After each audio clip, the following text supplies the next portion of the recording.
Okay, are we ready? Quick and easy, in and out. Good evening, everybody.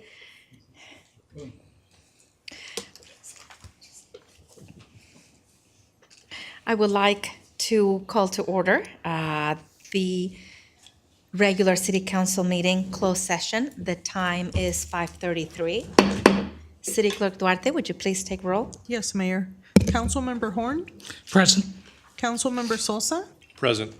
Mayor Pro Tem Trujillo, Here, and Mayor Frometa. Present. Now is the time for public comment. I remind speakers that this public comment period is reserved for comments about the items listed under the closed session agenda. There is an opportunity later in the meeting for general public comment. This is a business meeting, and we have business to attend to the next hour. Each speaker will have 3 minutes to address the council regarding the closed session items. I would also like to remind members of the public that the city's meeting rules and the Downey Municipal Code prohibit any conduct that disrupts, disturbs, or interferes with the orderly conduct of the meeting.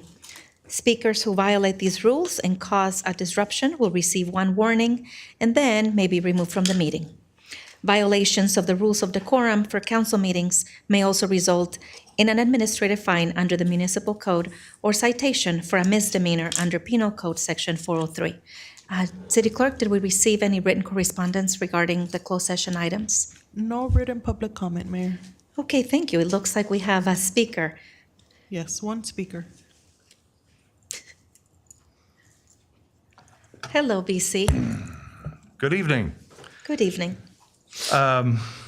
Appointment, Public Works Director, also Finance Director. We haven't had a Finance Director in quite a while, but I would like to have some input in the aspect that I would hope that we could have some men appointed that act like men, that are biological men. They know they're men. They're responsible. They can count, especially for finance. That's a good thing.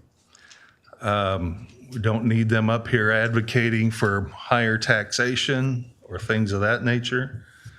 But we need somebody responsible that can help balance a budget, give the city council warnings if we're getting out of line in our finances.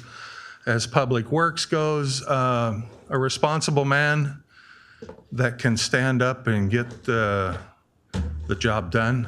There's a lot of things to do, but also the Public Works Director needs some help from the council in getting staff together. You can't hamstring any of the employees in these areas. We need to get the work done and done properly. And everybody that is working in that direction, I thank you. I appreciate everything you do. But I know I can be harsh at times, but I'm not really that bad of a guy. So I just would like to see men, responsible men that act like men, and we would feel much more confident with that. Thank you. Thank you, BC. Thank you for that. Is there anyone else that would like to speak during the closed session items? Okay, I will make a motion. Can I get a second? Second. Okay, at this time, please vote.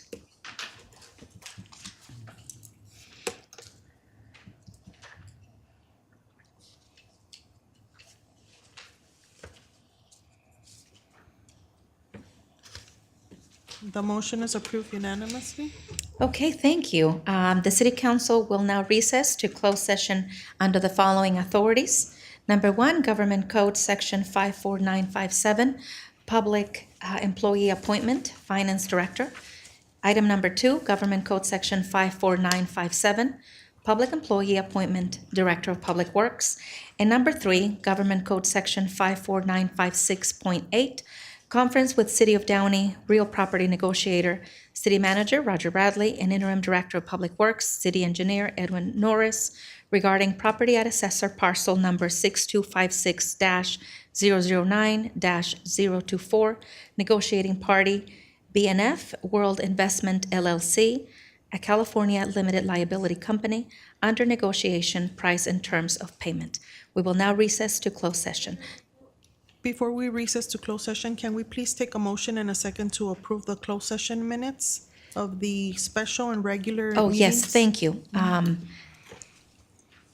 Can I get a motion in a second to approve make the a- closed session meeting? I'll make a motion. I'll second. Please vote.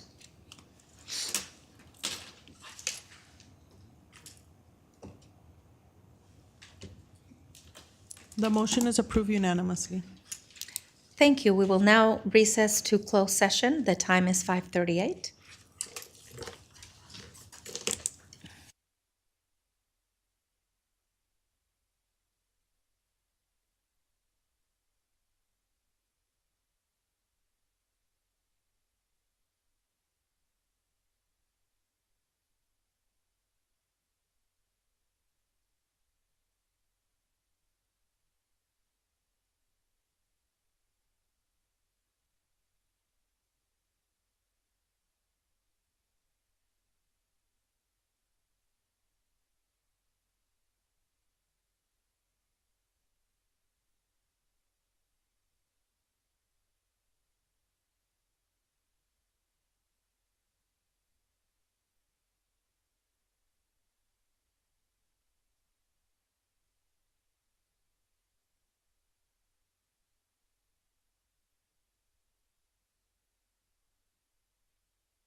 Hello, Adam. Hi there. Can we do a sound check? Yep, can you hear me okay now? Yeah, we can hear. Yes, we can. Thank you. Thank you. Great. And my video.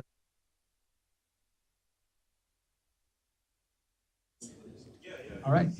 So I'll stay on mute and off camera until I'm called on. Yes, please. Thank you very much. Okay, see ya. Thank you.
Good evening, everybody.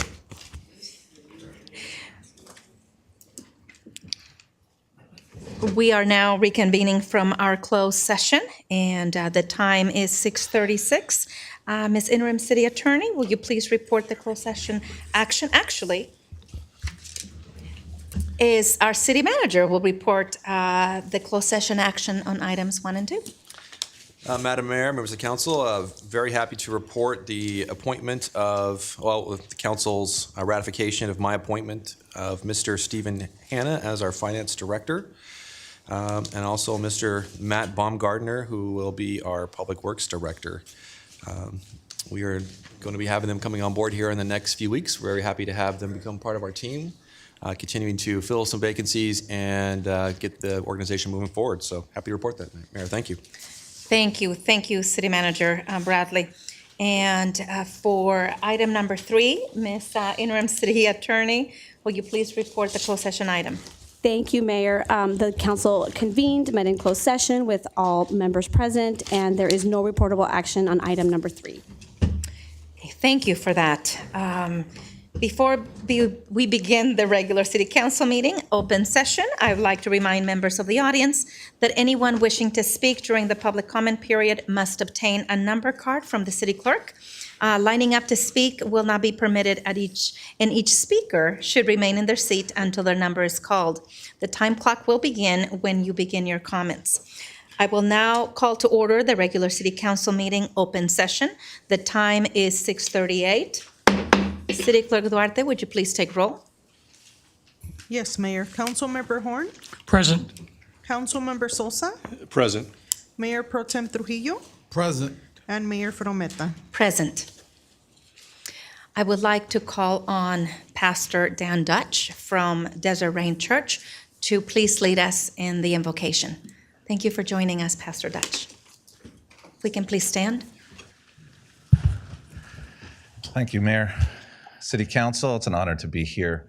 I just would like to share just a scripture before I get started, and it's something to encourage everybody here, including the city and the City Council, and especially the mayor, that in James 2 it says, "Count it all joy when we go through trials of different types, that the testing of our faith produces perseverance." In other words, you're going to be stronger on the other side. And I believe you've gone through a lot of things here. I think the city has gone through a lot of things here. And I just want to encourage everybody that, especially you, Mayor, that you're stronger on the other side. The council is stronger, and I think the city is stronger, and the best is yet to come. So if we could just all bow our heads. Father God, we love you today, Lord. Thank you for what you are doing, Lord. We just want to pray, and everybody here would be in agreement, Lord, that we would just pray over the city council, each member, Lord, that you would just bless them, Lord, that as we seek you, your word says that you would give us wisdom to make good decisions, Lord. And Lord, I just pray right now in the name of Jesus that they would all seek you and seek others as they are making their decisions and not themselves. Lord, we just pray over the first responders of this city. We pray over the police. We pray over the fire, that you would put a hedge of protection around them, Lord, as they go through their daily work, Lord, that you would quicken their minds, Lord, as they make those decisions, Lord, that they would be righteous decisions on time and righteous in when they're doing it. Lord, we pray for the nurses and the doctors of this city, Lord, that you would bless them and help them. And Lord, as they get tired and as they're going through their work, Lord, that you would quicken their minds and you would give them that energy, Lord, that comes from your presence and your spirit. Lord, we just pray over the teachers. We pray over the students, Lord. We pray especially over the special needs children that are here, Lord, that this city would come with creative ways to be able to just service them and help them in the ways, in ways maybe that we haven't thought of before. We just pray over the city. I just pray over everybody in this council chamber, Lord, that you would bless them, Lord, and Lord, that they would seek you. And I just pray for that in Jesus' name. Amen. Amen. Thank you for that. Actually, if we can remain standing, I would like to call upon Assistant Fire Chief Hildebrand to lead us in the flag salute.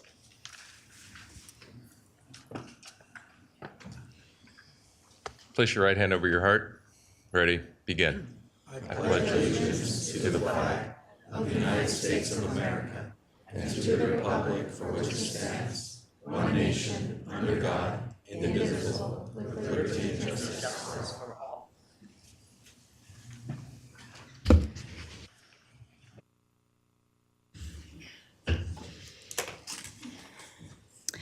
Thank you. At this time, I would like to start on my far left and have our council member announcements, requests for future agenda items, conference meeting reports, starting with council member Timothy Horn.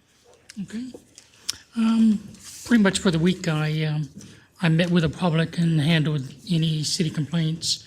I did get to attend the brunch with a bunny in Golden Park, and that turned out to be pretty good.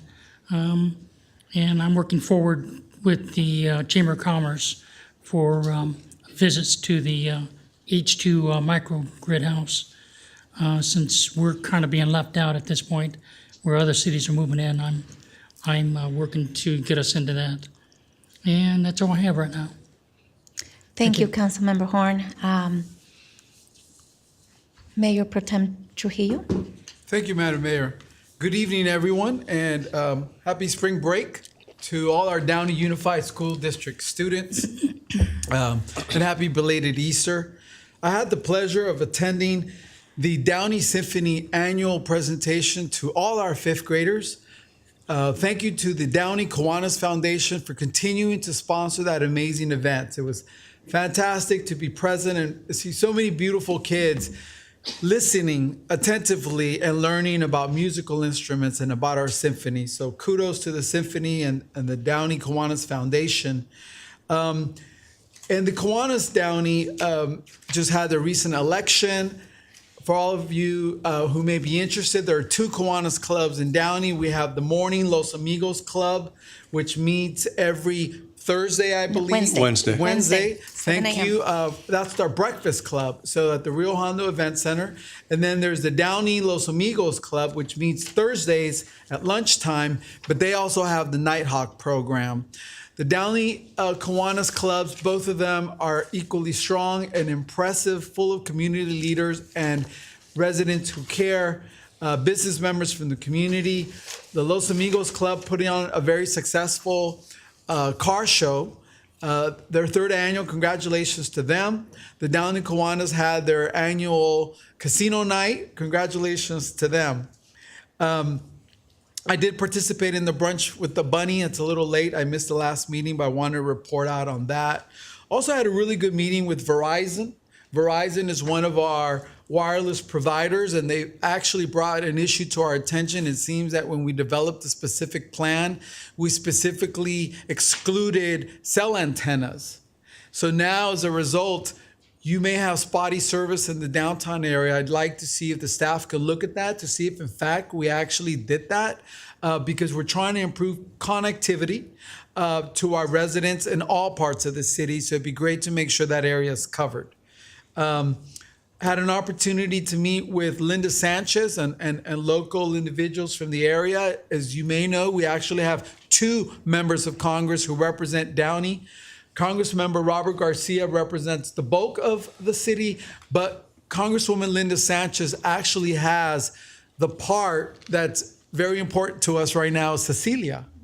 I believe that's her area adjacent to Norwalk, so we'll be talking to her to see if she lend more assistance to Downey and hopefully bring some funding to our city. We had a really effective, I thought, goal-setting meeting with our colleagues. Rest assured that we're always being mindful of how we spend your tax dollars. We're on a limited budget like every other city, and we always strive to maintain our rainy day reserve fund. So we want to make sure that we're always within budget. It seems like we're on our way to another balanced budget and planning for the future. And I had a good meeting with the Downtown Downey Business Association. That's their new name. They changed it from the District of Downey to the Downtown Downey Business Association. Look forward to continuing to work with them to bring more people to our downtown and make Downey a destination for surrounding cities, but always protecting our neighborhoods. I want to make clear that as we invite people from outside our cities to come here and spend their dollars, we're mindful of controlling traffic and parking so they don't impact our neighborhoods. I do have some items that I want to ask staff to put on the agenda. I'm sorry I wasn't here at the last meeting, so my list is kind of long. Number one, there was a legislation passed that would allow councils to approve remote appearances by sitting council members, if that's what the councils want to do, under certain specific guidelines, such as health issues. So I would like this council to consider adopting the ability for us to appear remotely if needed, per those requirements. I would like to see if we could start a campaign, Keep Your Money in Downey, encouraging our residents to drive that extra mile back into our city limits when they need to pump gas, go to the bank, go to the cleaners, buy your groceries. Please keep your money in Downey. Every cent matters. And if you go and shop, eat, dine elsewhere, we're missing out on some very important tax dollars. So keep your money in Downey. Would like to start some sort of campaign. Live, eat, shop, and dine and play in Downey, something like that. Can we look into recruiting a Korean barbecue restaurant to add some diversity to the dining options in the cities? Perhaps our community development can look into recruiting a Korean barbecue restaurant. Community garden, I like to see if staff can come up with a plan for a community garden, identify locations where we can add a community garden, make it accessible to our families who may not have backyards or plots of land to grow some vegetables. I would like staff, particularly Public Works, to look into developing what I call the Woodruff Boulevard Beautification Plan. For the 33 years that I've been here, we've done nothing to Woodruff Boulevard. It continues to be an eyesore, and there are some very beautiful, nice neighborhoods that border Woodruff Boulevard. Let's try to beautify that street and raise those property values in the Southside District 1. I would like to also have Public Works consider developing the parking zone, since we now have 4 streets with parking permits, but we have some residents who were left out of Bellflower. So the borders of this proposed parking zone would be Bellflower to the east, Lakewood to the west, Buckles to the north, and Stewart and Gray to the south, please. And with that, Madam Mayor, that concludes my comments and my request for agenda. I thank you for your time, and I apologize for the length of my statements. Thank you, Mayor Pro Tem Trujillo. To my far right, Councilmember Sosa. Thank you, Madam Mayor. Good evening, everybody. Thank you for being here. It's good to see this good of a turnout. A couple weeks ago, I was able to attend a Contract Cities meeting dinner with Sheriff Luna, and we were able to just get some updates on his initiatives and hear about some of the just crime issues that are affecting us in LA County. Also, as a segue, I did attend as a board member the Contract Cities Public Safety meeting. We get up to date on some of the crime initiatives and public safety initiatives coming down the pipe. One of them in particular you may have heard of. There was an item on the agenda for the Board of Supervisors in LA to depopulate and decarcerate the LA County jails. That has since been pulled from their agenda for now. So we will continue to advocate against that. I will. And we'll continue to keep you in tune as far as that. It's a big concern for all of us. Also, I did get to attend the Downey Los Amigos Kiwanis Car Show, which was a huge success, which was held at Downey High. It was a beautiful day. We had hundreds of people show up, lots of beautiful cars, just a great day for the community. That was a busy day. That was a very successful event. I know the Downey Los Amigos Kiwanis group did that in efforts of raising money for the YMCA. That day, I also got to attend the City of STEM Festival at the State Historic Park in LA, and that was held in conjunction with our very own Columbia Space Center. that was one, just a really, really nice event. Ben Dickow did a great job. He's actually a pretty funny guy up there on the mic. But it's just awesome to see all these kids who are so interested in anything related to STEM. I got to meet Bill Nye, the science guy, and I didn't realize he was that big of a deal until I got home and my two teenage sons scolded me for not taking a picture with him. So that was my bad. I also got to attend the Robotics and Engineering Showcase at Alameda Elementary that same day. Very busy day, and that was a successful event for Alameda Elementary. And just running around that day, my son also had a baseball game for Warren High, and unfortunately I had to miss the brunch with the bunny. But just a great day for community events in Downey, and all well attended, so that's good. It's good to see the community come out and support those events. I too, as well as my colleague Mayor Pro Tem Trujillo, I got to attend the Downey Symphony concert for our fifth graders as well. I was really impressed by the Symphony, and they did a great job. And my feeling is they bring a lot of value to our community. And that concludes my comments, Madam Mayor. Thank you. Thank you, Councilmember Sosa. Good evening once again. I do want to recognize members of the audience that are joining us tonight. Thank you to Michael Calvert, Executive Director of the Chamber of Commerce, for joining us tonight, as well as the Downtown Downey Business Association, Jorge Villa and Hans Fritz. Thank you for joining us both. We also have the President of the Downey Chamber of Commerce, Carmen Padilla Gonzalez. Thank you for joining us. We also have representative from Assembly Member and former colleague Blanca Pacheco, Alfred Tovar. Thank you for joining us. And if I've missed anybody, my apologies. All of you are welcome. We appreciate you joining us tonight. I always say engaged communities are strong communities.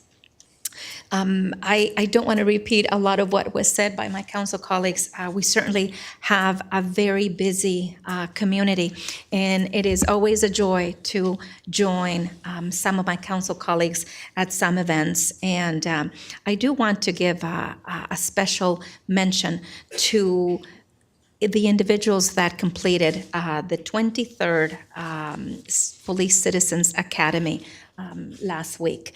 And this happened, this is the 23rd class. And thank you to our police department, certainly Stephanie Arroyo, who coordinates this particular academy, as well as our Neighborhood Watch program. This continues to be something that our residents enjoy, and we want to encourage those of you residents of Downey to please be on the lookout for the next time this class will be offered. So thank you to our police department and our captains. For 10 weeks, members of the public go through a screening process, of course, before joining, but for 10 weeks, they dedicate 3 hours of their time to learning about the different aspects of our police department and really get a real sense of why things are the way they are, how the department runs.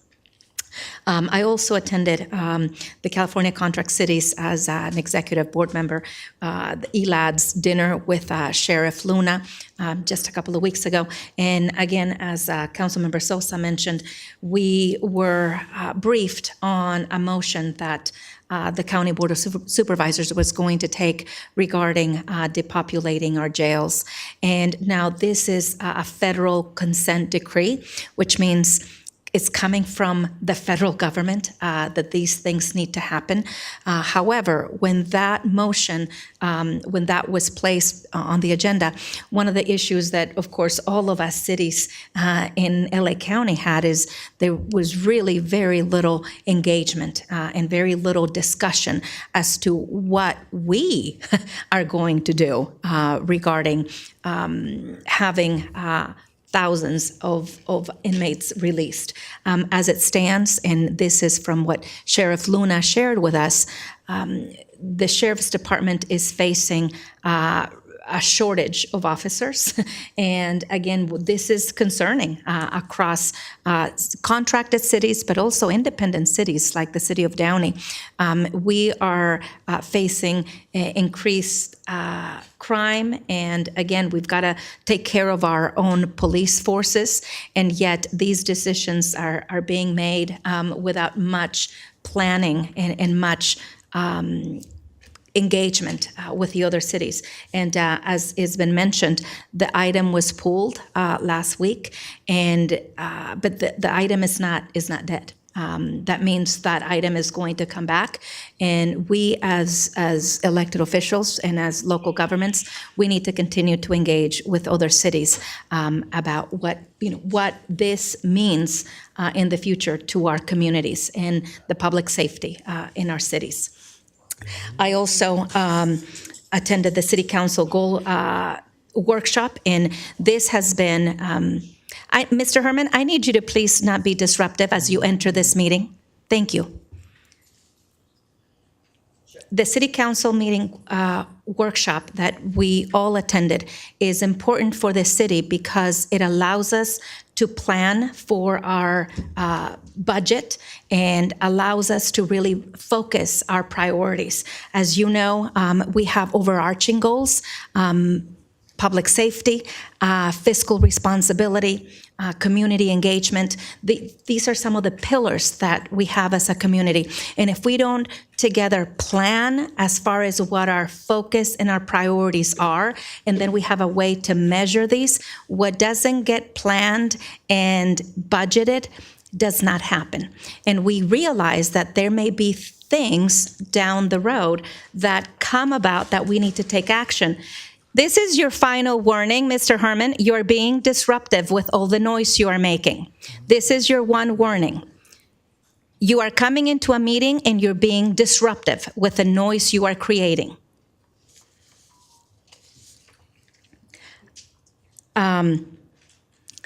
Moving on, you will see as we get ready for our budget, we will come before all of you to talk about some of the initiatives as a council we have agreed are important for our residents and are important for our community. Lastly, I would like to also let you know we have renewed our Veterans Subcommittee, and Councilmember Sosa and I are part of that subcommittee, and it is important for us to continue to elevate and be intentional about veterans activities in the city of Downey. We do have a Veterans Regional Reintegration Center, and I think I've mentioned that before. We have that going on at our library, and it is important to take care of our veterans and their families and provide them with resources.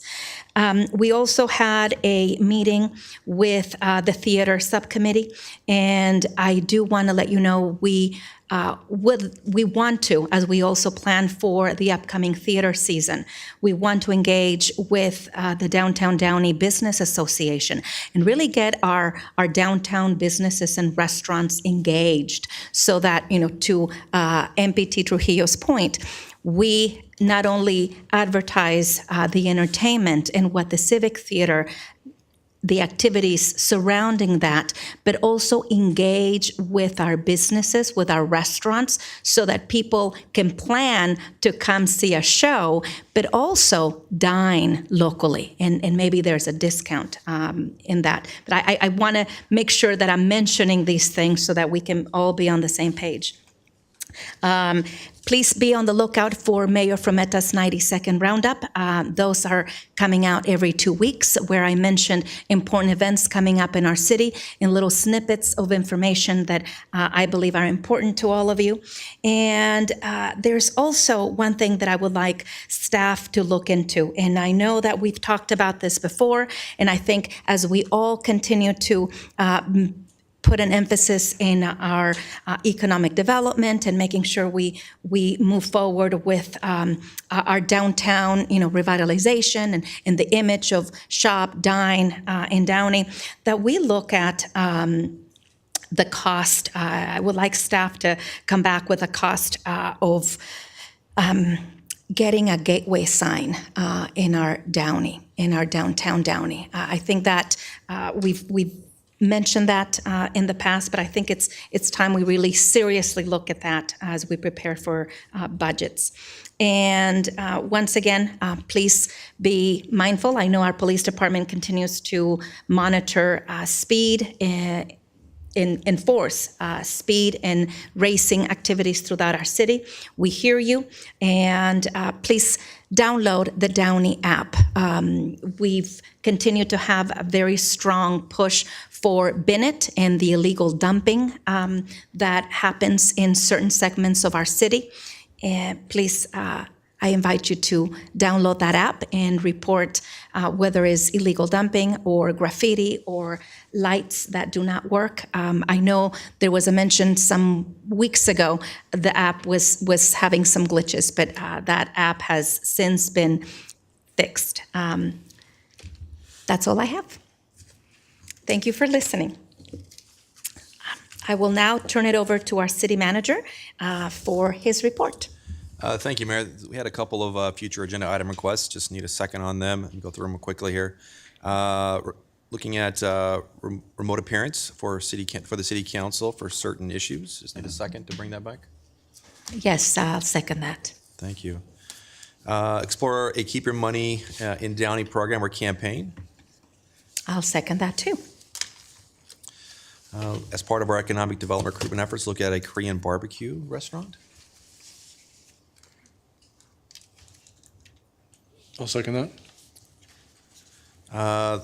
Community garden was mentioned. Actually, it's already in our work plan, so that one we will work on that one. Woodruff Boulevard beautification plan. I'll second that. And looking at expanding the parking zone at the Bellflower area. I'll get the exact streets, but yeah. Yes, I'll second that.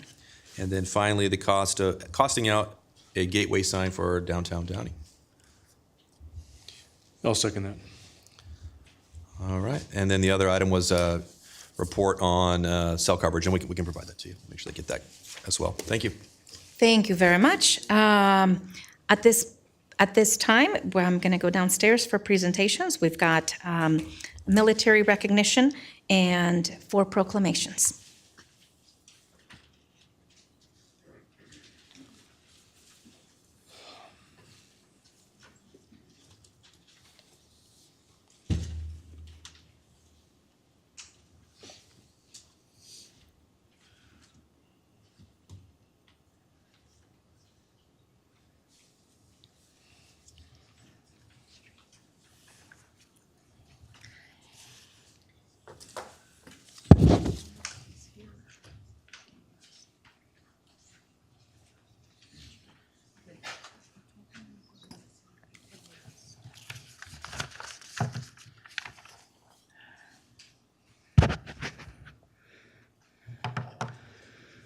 Okay, I would like to call upon Fire Chief Anthony Hildebrand and Police Chief Murray to assist with the National Public Safety Telecommunications Week proclamation.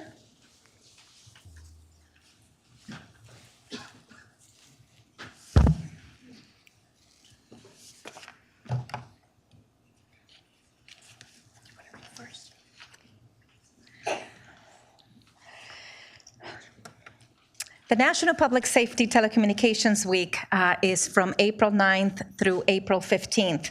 And we know that whereas emergencies can occur at any time that require police, fire, or emergency medical services, and whereas public safety telecommunications are considered the first responders in California and are the primary contact, our citizens here with emergency services.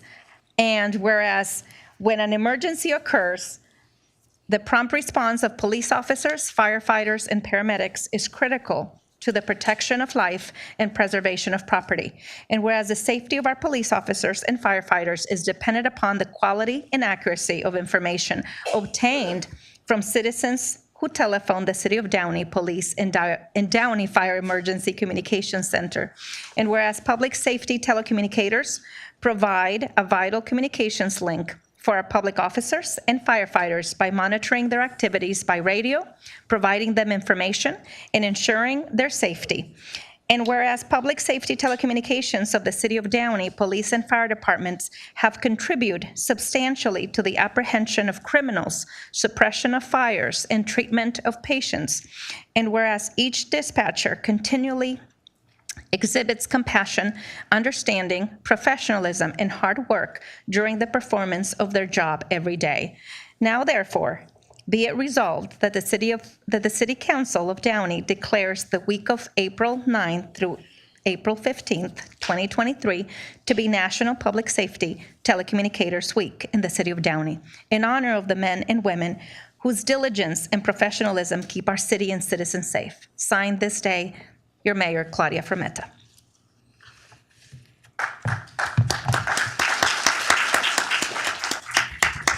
So thank you, Mayor. We appreciate the proclamation. Can we please call up our folks, and I'll name off mine and then let Chief Hildebrand. Melissa Zemer, can you come on up to be recognized? Marissa Ruiz, Brandon Munoz, and Irene Ankeny. I'll just speak very briefly. We appreciate our police dispatchers so much, and as the proclamation stated, they do such a tremendous job for public safety. They're responsible for answering. I know on the police dispatch side, they answer well over 100,000 calls for service. That's emergency and non-emergency calls. They have a business line and they answer the 911 line, and they do it so professionally. And when people call the police department, it's typically not a good day in their lives, and they are our first contact, and they really represent our police department so professionally. They take care of our citizens, they take care of our police officers, they have a responsibility to know where everyone's at and what's going on in situations. They perform life-saving efforts over the phone, and I'll stop there because I could go on, but I'm going to go ahead and let Chief Hildebrand call his folks up. Please stay up here. Thank you, Chief, and thank you, Madam Mayor. If I could call up Tracy Gonzalez and Eugenia Burnett. We're fortunate here in Downey that we have two public safety communication centers. The Chief spoke briefly about the police, and on the fire side, our communication center handles upwards of 80,000 calls a year and dispatches for 3 cities, Downey, Compton, as well as Santa Fe Springs. And as the Chief mentioned, they do a lot more than answer phones. They are the absolute nerve center of operations in the field. All communications goes through our communication center and through 8 of them. Some of them are on duty right now, but Tracy and her staff do a phenomenal job of communication, and they do so much more than just talk on the radio and talk on the phone. They will give medical direction to people on what in many cases is the worst day of their life. Their staff has delivered babies all over the phone. They have talked people through CPR on a loved one, and they tell people how to get ready for when the fire department arrives. So they really do a phenomenal job, and I can say on behalf of the fire department and the city that we are certainly proud of what you do, and we appreciate you guys. Thank you, thank you, thank you. We can have a photo with all of you. Thank you. Thank you.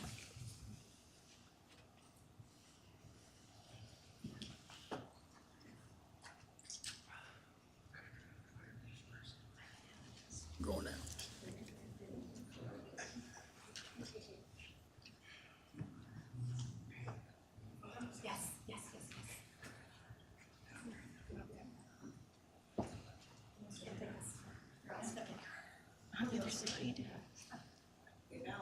Yeah.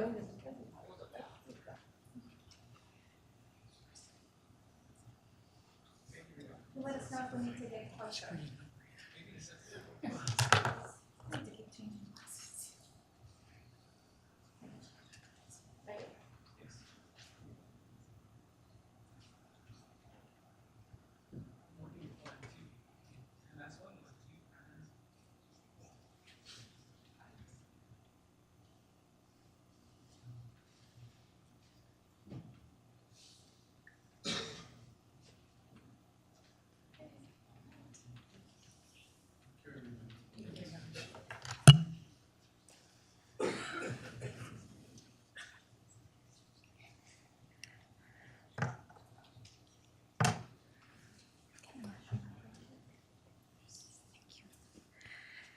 if I can call Ben Dickow to come to the front. I have a proclamation in honor of National Library Week, whereas libraries are not just about what they have for people, but what they do for and with people. And whereas libraries have long served as trusted and treasured institutions, and library workers and librarians fuel efforts to better their communities, campuses, and schools. And whereas librarians are leaders in their institutions and organizations, in their communities, in the nation, and the world. And whereas librarians continue to lead the way in leveling the playing field for all who seek information and access to technologies. And whereas libraries and librarians look beyond their traditional roles and provide transformative opportunities for education, employment, entrepreneurship, empowerment, and engagement, as well as new services that connect closely with patrons' needs. And whereas libraries and librarians lead their communities in innovation, providing STEAM and STEM programming, makes maker spaces and access and training for new technologies. And whereas libraries are pioneers in supporting democracy and affecting social change with a commitment to providing equitable access to information for all library users, regardless of race, ethnicity, creed, ability, sexual orientation, gender identity, or socioeconomic status. And whereas libraries lead in working with diverse communities, including people of color, immigrants, and people with disabilities, offering services and educational resources that transform communities, open minds, and promote inclusion and diversity. Whereas libraries, librarians, library workers, and supporters across America are celebrating National Library Week.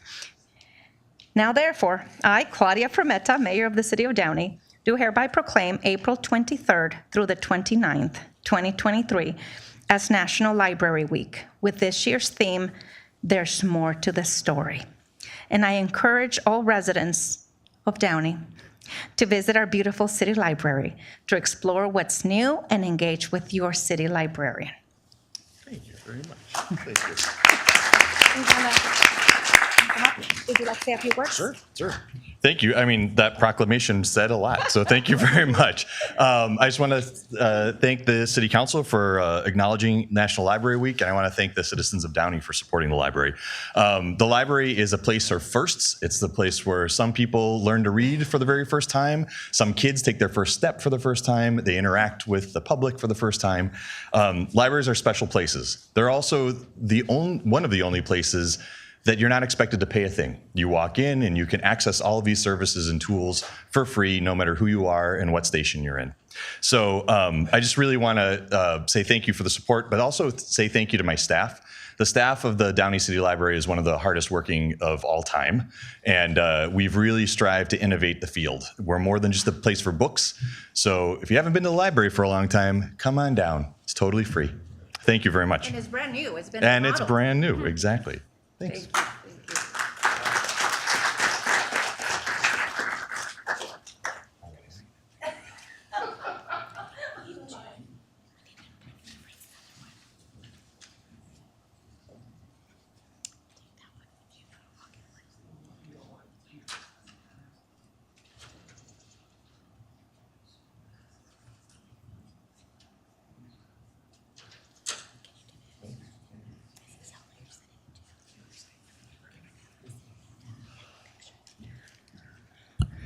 We are very fortunate to have our own city library, and especially to have Ben with us. My husband and I were out of state the weekend where we had so much going on, including the City of STEM Festival in Los Angeles. Turns out our third child wants to study college out of state. And so that's going to be an interesting change for us. But really, thank you, Ben, for what you're doing at the Columbia Memorial Space Center and the STEM program that you continue, the Girls in STEM program, and also, again, the library. If you haven't visited the library, we just had our Veteran Subcommittee there earlier. And once I heard a few people say, I haven't been here. Oh my goodness, this is gorgeous. So if you haven't been to our city library, please make it a point to attend. It's really a nice place.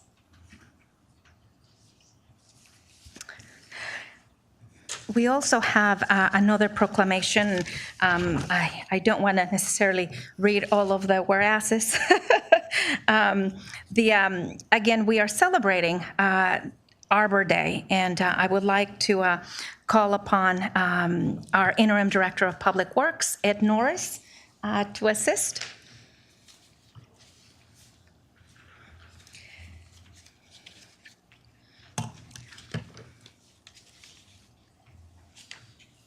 Thanks, Ed. And I know I'm getting a little older, and as you can see, I'm keep switching my glasses. I keep refusing to get the bifocals, but I think I'm going to have to pretty soon. Well, Arbor Day is coming up, and it happens to be April 22nd, which is going to be when we host the Downey One Day of Service. But again, a little bit of background on Arbor Day. In 1872, J. Sterling Morton proposed to the Nebraska Board of Agriculture that a special day be assigned for the planting of trees. Now, this holiday called Arbor Day was first observed with a planting of more than 1 million trees in Nebraska. And Arbor Day is now observed throughout the nation and the world. Now, all communities in California can designate their own Arbor Day based on the climatic conditions of their community. Now, we all know that trees in our city increase property values. They enhance the economic vitality of business areas and beautify our community. In fact, just about, was it 2-3 years ago, we engaged with the tree people, and there were about, 500 trees planted, Ed? Maybe? Actually closer to 30,000. I'm sorry, the city of Downey, 30,000? Oh my goodness, why am I saying 500? 30,000 total, but about 5,000. About 5,000. And again, we know that trees can reduce erosion of our precious topsoil by wind and water. They also decrease heating and cooling costs.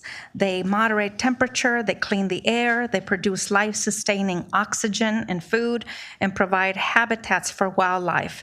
Now, the trees are renewable resource giving power, wood, fuel, and beauty to our community. And wherever trees are planted, they're a source of joy and spiritual renewal. And I know as Measure S, we invested in getting our parks renovated.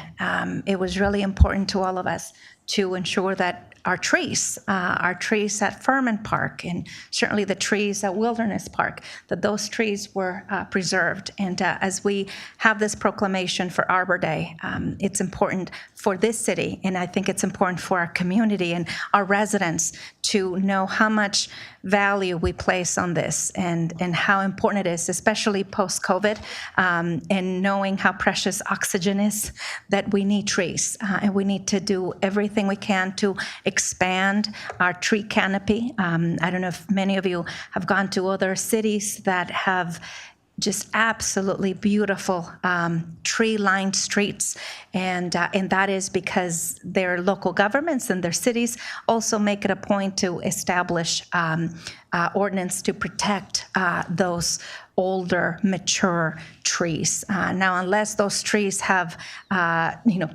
really bad diseases, they should not be taken down.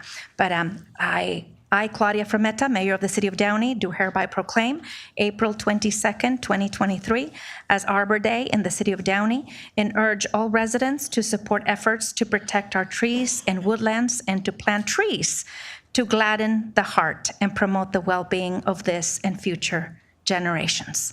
Ed, would you like to mention what we will be doing during Arbor Day this year?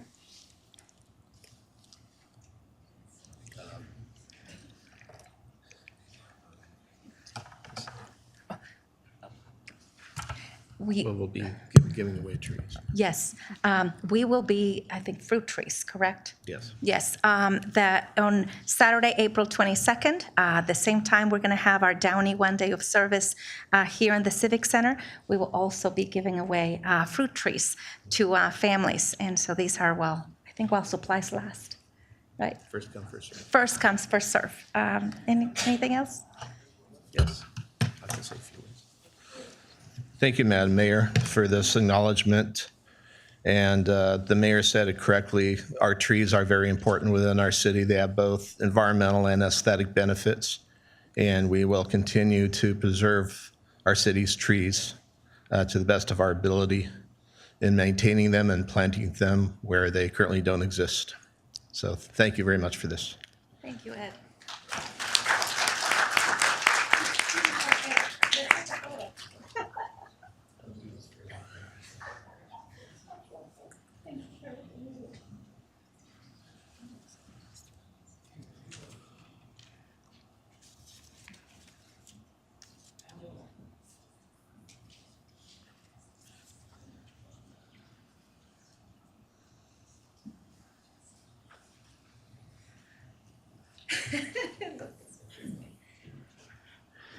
Okay, I believe we have one more proclamation, and do we have?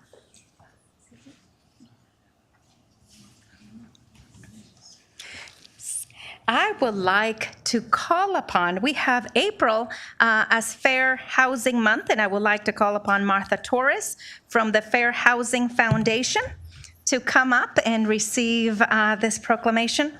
Hello, how are you?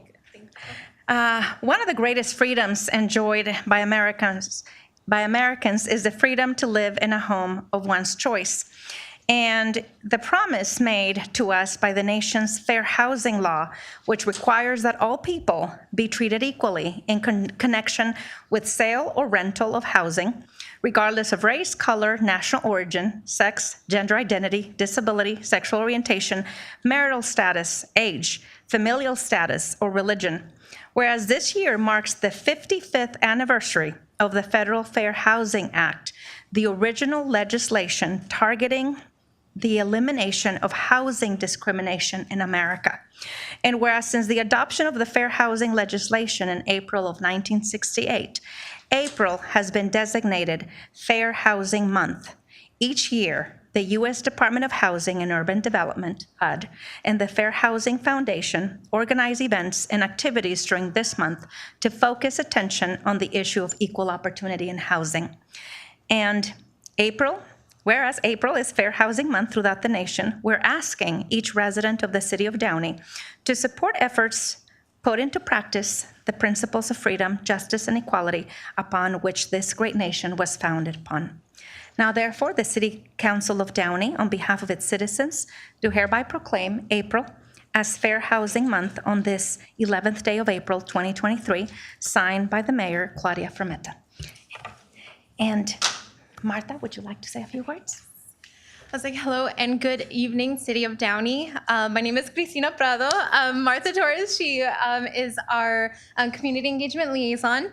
But I just wanted to thank the City of Downey for acknowledging Fair Housing Month and for issuing this proclamation. We love the City of Downey. Definitely Downey has a very large engagement in all of our workshops that we offer to the community. And we just want to thank the City of Downey. And we look forward to being the fair housing service provider for the years to come.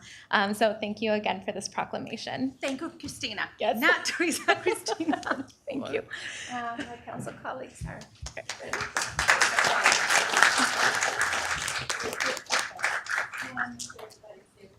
There you go. Yes.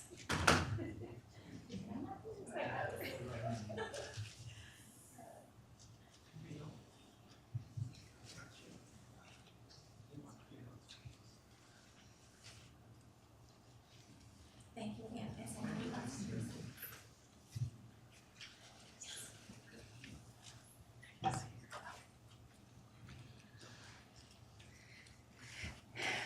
I was really hoping that we would have this this special individual here, I would like to call upon Christopher Troy Robinson Sr., U.S. Army veteran. Give him a round of applause.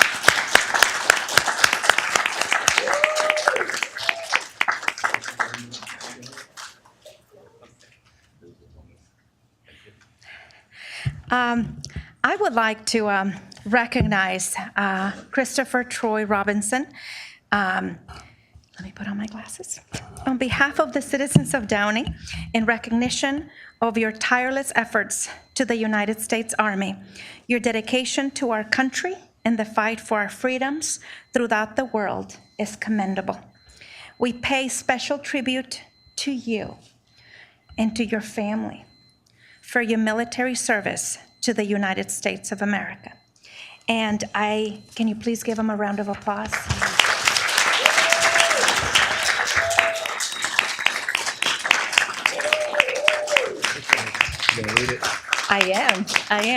I am gonna read Mr. Robinson's biography.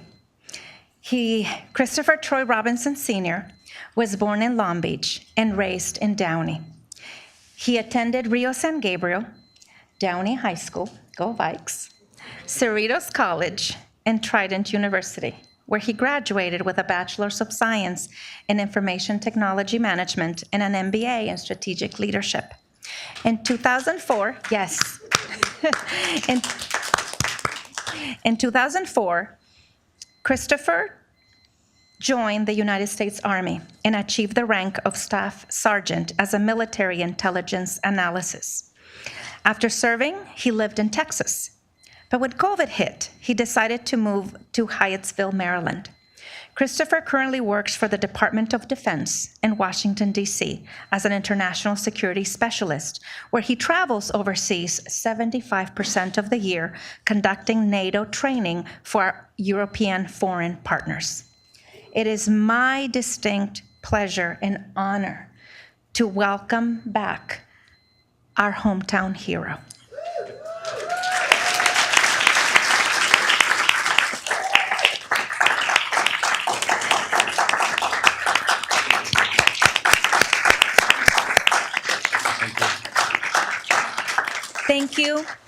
Thank you for your dedication to our country. Thank you for your sacrifices. I see you have your family here. Thank you because what you have done and what you continue to do is you are continuing to fight for our freedoms. And we know that freedom is not free. And I want to thank you from the bottom of my heart. Thank you. To you and to all the veterans, I would like to invite you to visit the Center for Military Veterans Reintegration, located in our Downey City Library, offering support for transitioning service members. This Veteran Center conducts reintegration training for transitioning military, connects veterans with available resources across the veteran support ecosystem, connects veterans and their families with local employers, job opportunities. We're open Mondays, 1 to 6 p.m., and Tuesdays and Thursdays, 10 a.m. to 4 p.m. I know Mr. Robinson, he is currently employed with the Department of Defense in Washington, D.C., and it is, again, an honor to have you here. Thank you for your service, and if you could say a few words. Thank you, ma'am. So just want to say thank you to my lovely city, which raised me over 30 years, living in Downey as a family and graduating. We're dual alumni. We have multiple cousins and family members who all go Vikes. I'd like to also thank my mother and my father who are in attendance, Miss Brenda and Mr. Dulac, the parents who raised me here and put me into the military actually long ago before I wanted to go. You as well, Madam Mayor, and the rest of your staff. Again, it's glad to be home. My children are here and my beautiful girlfriend who's currently pregnant with my third child. So feels good to be home. Thank you for having me. Thank you. Well, this is... We salute your service, Christopher Troy Robinson Sr., with great recognition and appreciation for so bravely serving in the United States Army. Your service and sacrifice will never be forgotten. City of Downey, given this day, April 11th, 2023. Here's also my mayoral challenge coin so that you can continue to do great work. I have a lot of these. Thank God you. bless you. And here's a city pin. Appreciate it. The certificate of recognition. And we also have the banner that we were flying in our. Thank you. So if we can join my colleagues, and our city manager is also a veteran. I'm going to invite him to join me down here. Cool. And if you want to invite your family to come up and take a photo with you.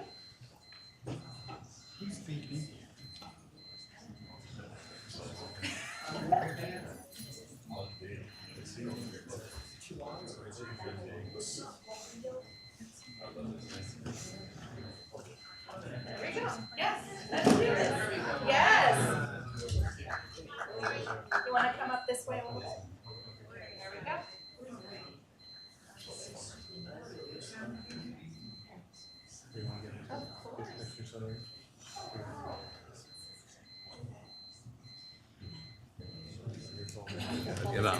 I'll get on the other side. Oh, it doesn't matter. I just went through here in front.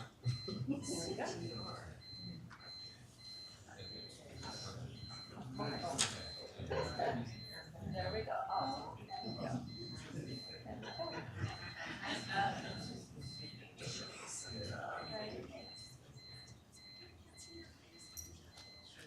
Okay, can you see everybody?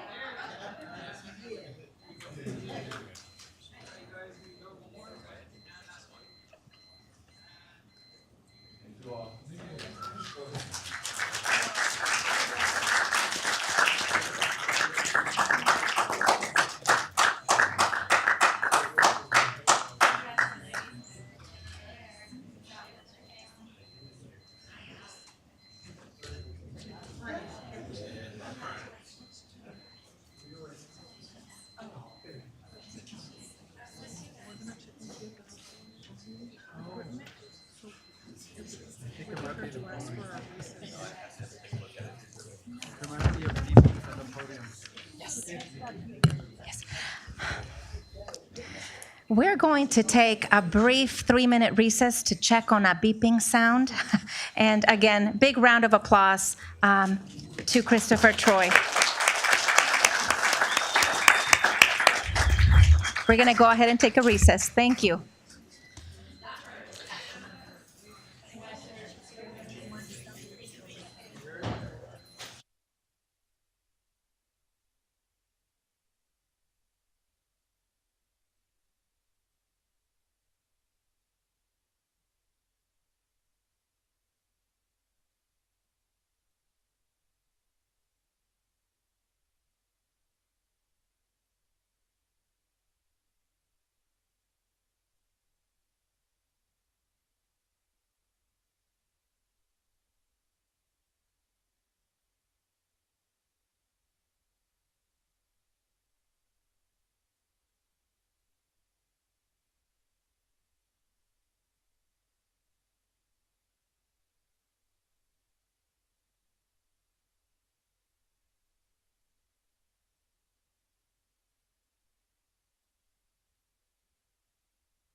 Okay. We're going to go ahead and get the meeting back on track. Thank you, everybody. If we can please take our seats.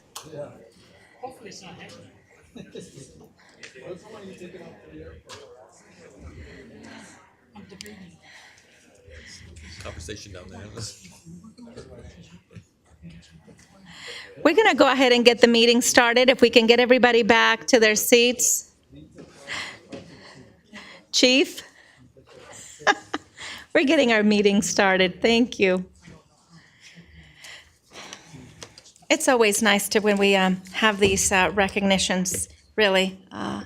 So grateful for our veterans, and especially to have recognized one of our own. Moving on with our agenda, we have 19 people for public comment, which means we will have a 2-minute per individual. Our ordinance or our municipal code calls for a 30-minute public comment period, and due to the number of individuals here today, the public comment period will be reduced to 2 minutes per person. If you didn't receive a number card and wish to speak, please proceed to the back of the room to be issued a number card. And once again, before we begin the public comment period, I would like to remind members of the audience that the city's meeting rules contained in the Downey Municipal Code prohibit any conduct that disrupts, disturbs, or interferes with the orderly conduct of the meeting. Copies of the meeting rules are located in the back of the chambers. Speakers who violate these rules and cause a disruption will receive one warning, and they may be removed from the meeting if they have already received that one warning. Violations of the rules of decorum for council meetings may also result in an administrative fine under the municipal code or citation for a misdemeanor under Penal Code Section 403. The City Council acknowledges the right of the public to address issues that are within the city's jurisdiction and invites the public to do so during the City Council meeting. However, this right must be balanced with the need of the City Council to conduct the public business in a fair and efficient manner, free from disruption or disturbance. We expect that everybody who participates in tonight's meeting, from the members of the council here on the dais, to staff, to the members of the public in attendance, do so with respect and dignity. Please refrain from using profanity, name-calling, or behaving in a way that disrupts this meeting. Yelling, whistling, booing, screaming, and any other outburst that disrupts or disturbs the meeting. Any conduct that interferes with or disrupts persons who are addressing the City Council. Any conduct that interferes with or disrupts council members while they are speaking. And any other conduct that disrupts, disturbs, or interferes with the orderly conduct of the meeting. I remind speakers that your comments must be addressed to me directly and not to any other council member, city staff, or the audience. Madam Assistant City Attorney, do you have additional comments related to what I've just read? I do. Thank you, Mayor. Just a very quick statement that I'd like to read. I would like to reiterate that the city has recently taken several steps in order to maintain decorum in the council chambers, in order to ensure that the public's business can be attended to efficiently and effectively. These changes have included removing obstructions from the aisles and utilizing number cards, which removes the line of persons waiting to speak, and also placing a static image during public comment in order to reduce any distractions from the conduct of the meeting. As to the latter change, as some of you have noted, the technology of the city does not permit use of the static sign and use of the camera simultaneously. As a result, there are no visual images broadcast on YouTube or cable, although individuals watching from home can listen to public comments. We broadcast the meeting as a courtesy to those individuals that cannot physically attend. Those who attend in person are provided an opportunity, as required by the Brown Act, to speak before members of their local governing body. The city takes the public's right to speak seriously, and we do make every effort to ensure public participation, while also trying to maintain the decorum necessary to proceed with the city's business. I want to note that maintaining decorum is essential to the conducting of the public's business, and that has been our purpose as we have made these changes. Thank you for giving me this opportunity, Mayor. I'll hand it over to you so that you can open public comment. Thank you, Madam Interim City Attorney. City Clerk Duarte, did we receive any written correspondence regarding public comment We on did- agenda items? We did not, Mayor. Okay, I will entertain, well, actually, we didn't receive anything. And we have 19 speakers noted. As I've mentioned, with our Downey Municipal Code, we have 30 minutes of public comment with the 19 individuals. There's 2 minutes per person. And starting with speaker number 1, you have 2 minutes.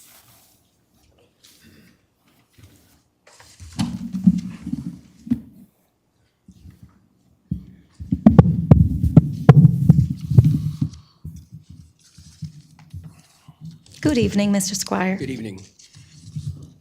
Lee Squire, U.S. Army, Downey High School, class of 1967, the Vietnam veterans of Downey, son and nephew of World War II.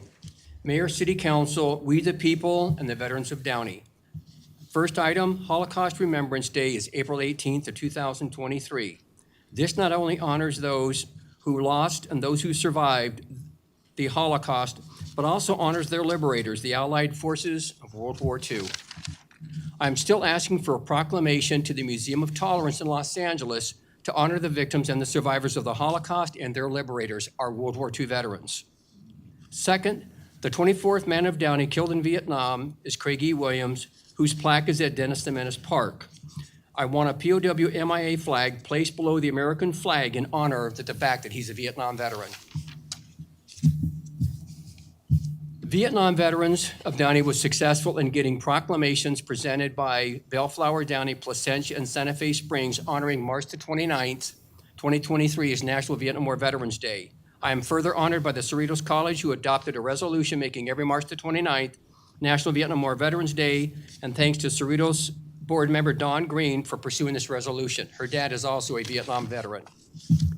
God bless America, God bless the nation of Israel, God bless our military and veterans, and God bless local policing and their families across America. Thank you. Thank you, Mr. Squire.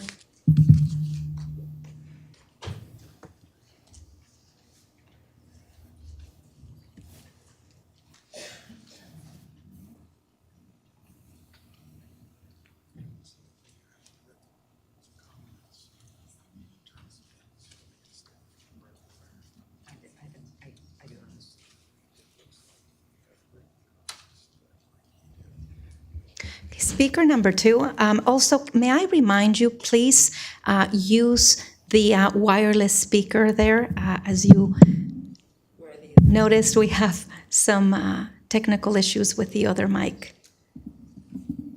Thank you.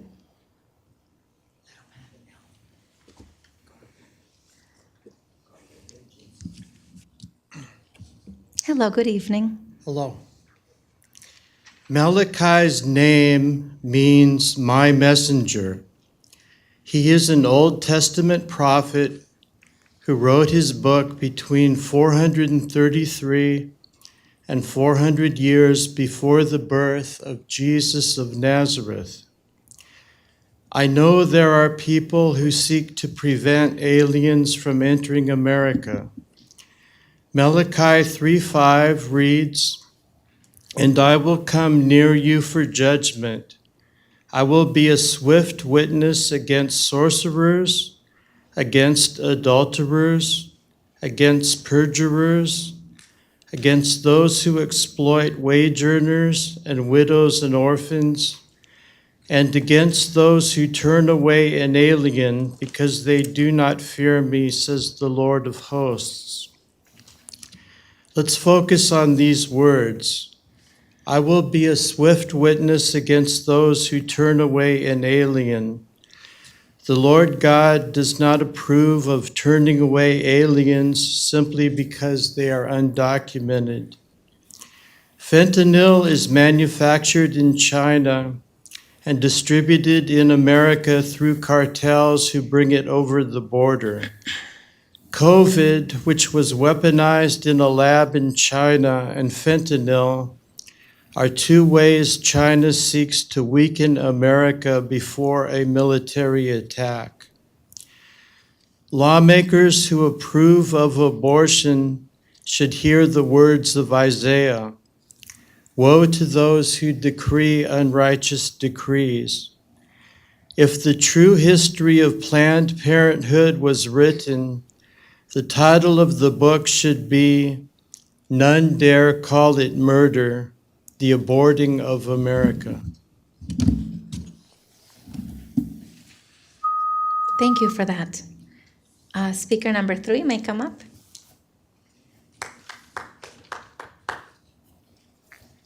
Good job, Ellen.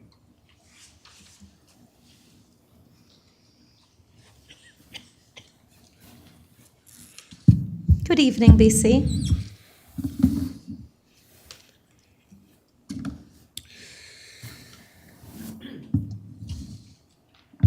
Good evening. Okay. The wall over on Meldar and Manzanar is not up yet. That's been requested since August. They're still racing up and down that street. It's unsafe. They're having picnics out there. But I guess that's not a priority, even though we mouth things that we consider what the priorities are. Obviously, that is not a priority. That permanent wall needs to go up, protect that neighborhood. Taxpayer protection and government accountability, number 9 on the agenda. A resolution to oppose it. Our council wants to oppose the taxpayers being able to stop them from being taxed. We're going to find out who the conservatives are here tonight, because no clear-thinking conservative would ever vote for opposing this measure. You would always vote against it. Number 12, farmers market. Rumor is they want to take away farmers market's contract. Why? I don't know. Maybe some speakers are going to talk about that. Number 13, why we should have more public hearings. A request for $17,500 for Downey Symphony. That is amazing. But we know the vice president of Downey Symphony is the editor of the Downey Patriot. Taking care of our friends. That's what our priorities are. Just like over in Bell Gardens, they had an artist come over there, Calixto Shibuya, putting his paintings there. Well, who's he affiliated with? The group we give $35,000 a year to here, the Downey Arts Coalition. So the grifters are at the feeding trough, folks, and you're paying for it. Thank you for that, BC. Speaker number 4, please.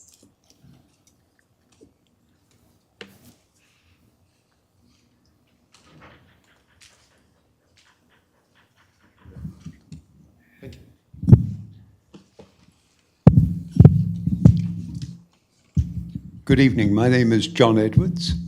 I'm the president and CEO for 23 years with Raw Inspiration, the company that does the farmers market in your city. We're very proud of organizing that market. And I'm only sorry I'm allowed just 2 minutes when our contract, if there is a contract, you consider it's null and void. I don't understand that.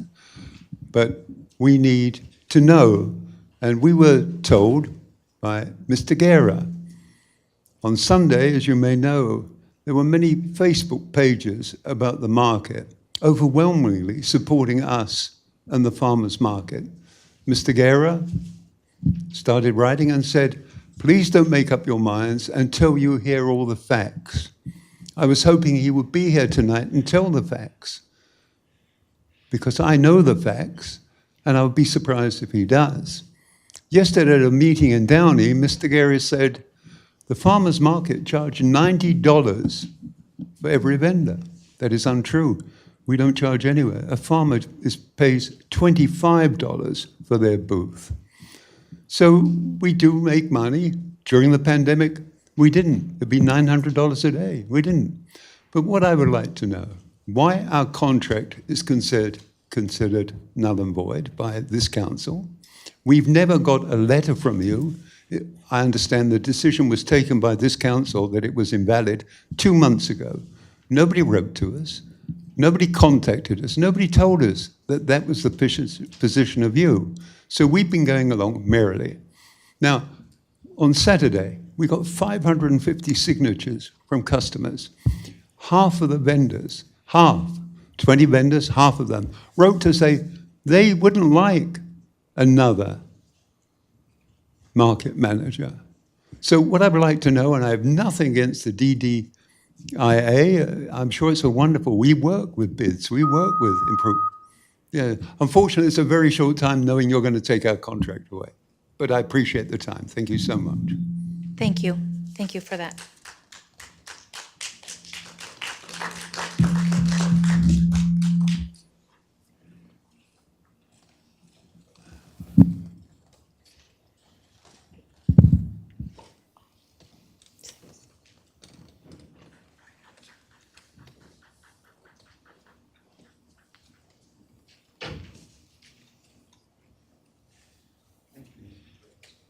Hi.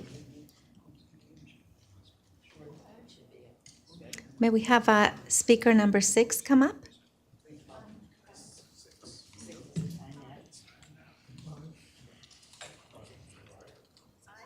Oh, I'm sorry. It's at number 5? Yes, I'm sorry. Lorraine, my mistake. It's speaker number 5. My apologies.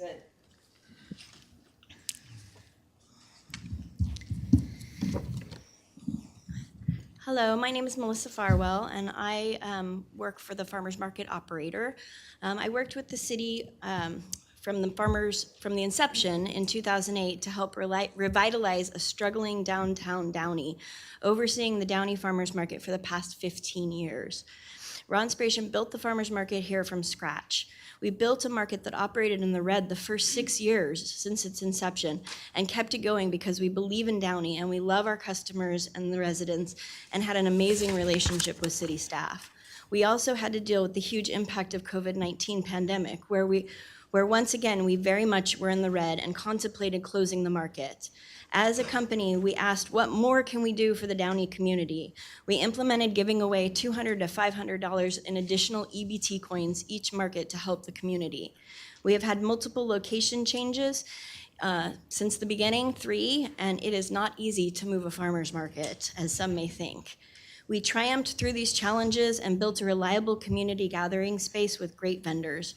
Ron Spiration, we operate 26 farmers markets, and we have the expertise to do that well, as you've all witnessed for the last 15 years. We are uniquely qualified to keep running the Downey Farmers Market. I do want to note that the Downtown Downey Improvement Association has never reached out to us to talk to us about taking over the contract with the city for the farmers market. We feel that this has been a behind closed doors takeover. You can reference the DDIA January minutes, which refer to the farmers market takeover in those words. It's quite sad to me that this is the way we are treated, being told Monday of last week that this was an agenda item for council meeting that is 8 days away. Many vendors are concerned about the change in management from what has been working. I have with me petitions and letters that have been signed by dozens of vendors in support of Ron Spiration continuing to run the farmers market. Thank you very much. Thank you, Melissa. Thank you for that.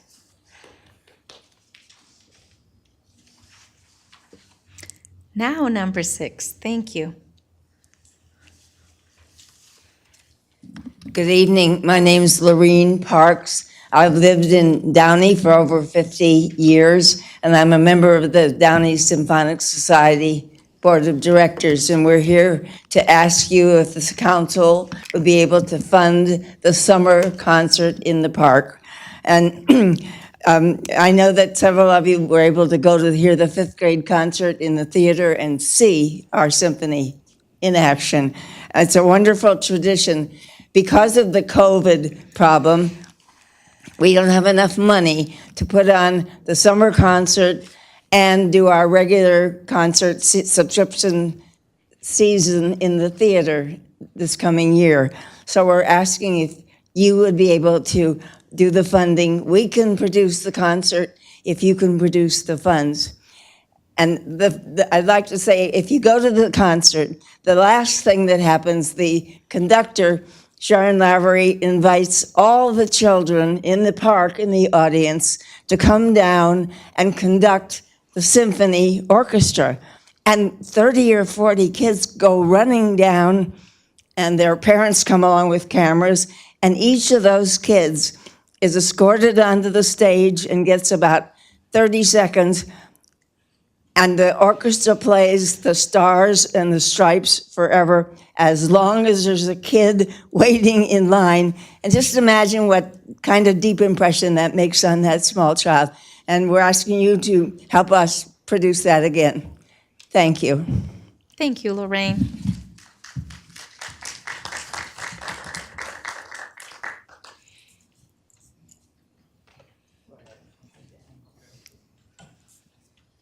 Hi, speaker number 7. Hi, Tom. Good evening, Miss Fermetta, Mayor Fermetta, excuse me. My name is Tom Hutchinson. I am a lifelong citizen of the city of Downey and grew up through the parks, through the Symphony as a child, went to and through the park system with my children, who enjoyed very much the participation and the band. I think that it's unfortunate that the finances of the Symphony this year are not able to pay for the concert in the park as we have always done. We are working to get our finances in order. We anyway appreciate your consideration of this.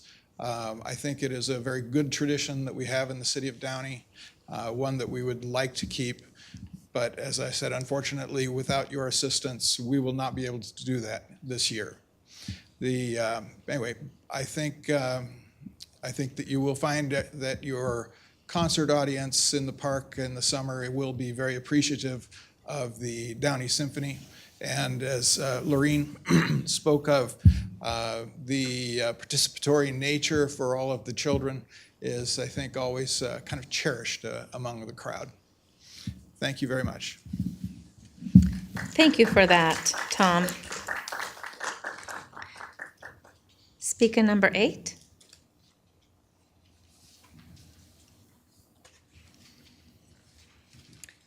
Good evening, Mayor Fromette. I'm Dorothy Pemberton, another lifelong resident, and I'm here to speak also on the Downey Symphony and concerts in the park. But since you mentioned Arbor Day, just a little bit of history. Arbor Day came back in the 90s when my children were going to Rio Hondo School, and there's a strip on Muller between Reeves and Wileyburg where they planted about 6 trees. Found out there were no sprinklers, so my daughters and I were watering those for 2 weeks so they could mature and grow until the city of Downey, Carol Rowland, brought the water trucks and started then watering them weekly. So if you go down that little section there and you see those beautiful trees, you know, I'm all for trees and more in our city. Regarding the Downey Symphony, they are a staple in our city. They're our gem. But more importantly, in the summertime, it's a community event that comes out to the parks. They culminate with the season with different various artists playing, which is great. But they are the finale. And for so many years and such a tradition, it would be a shame not to see them this year. It's a good experience for, like Tom had said, the youth to come out, to see a full orchestra in that sense, or as much as we can put together. And again, it's about the community and the unity. People see each other, they talk to each other. It supports the Rose Float. They have the barbecues out there. So I think the city would be able to really find it within them to support them. It works for the entire community. It doesn't segregate anyone. And I really hope that we can find some funding so they can continue it this year. And then the following years, because of the pandemic, we can get back onto fundraising. Mm-hmm. Thank you. Thank you for that, Dorothy. Hi, speaker number 9 may come up, please.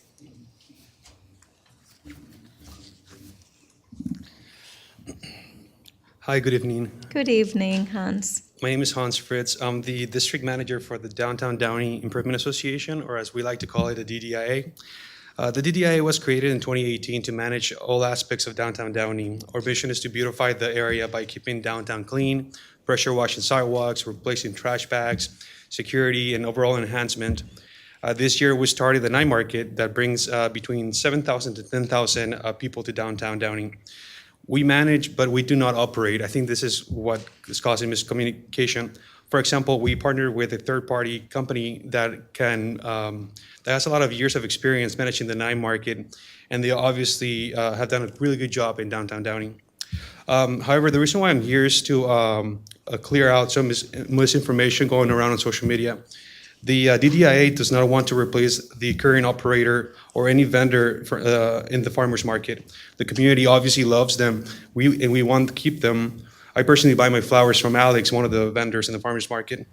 The reality is that their contract ended in December 17th, 2022, and I knew this a year ago, so it was public information. And now it must go through an RFP process. As I mentioned earlier, the nature of the downtown district, of any downtown district like the DDIA, is to manage all aspects of its downtown. We ask you to please allow the DDIA to issue the RFP for the farmers market. We have already met with the downtown subcommittee several times, and this was a direction initially given to staff. The current operator would be invited and encouraged to participate in the RFP process. If we could keep them working with the DDIA, it would be a win-win outcome for everybody. The way we found the beautification of downtown Downey is with a property tax. We could increase the property tax each year since 2018, but we have purposely chosen not to increase it. The DDIA operates with the same 2018 budget, but with 2023 operating cost. Unless we find ways to increase the non-assessment revenue, sorry. That was it, pretty much. Thank you. You're welcome. Thank you for that, Hans. Speaker number 9. Then speaker number 10.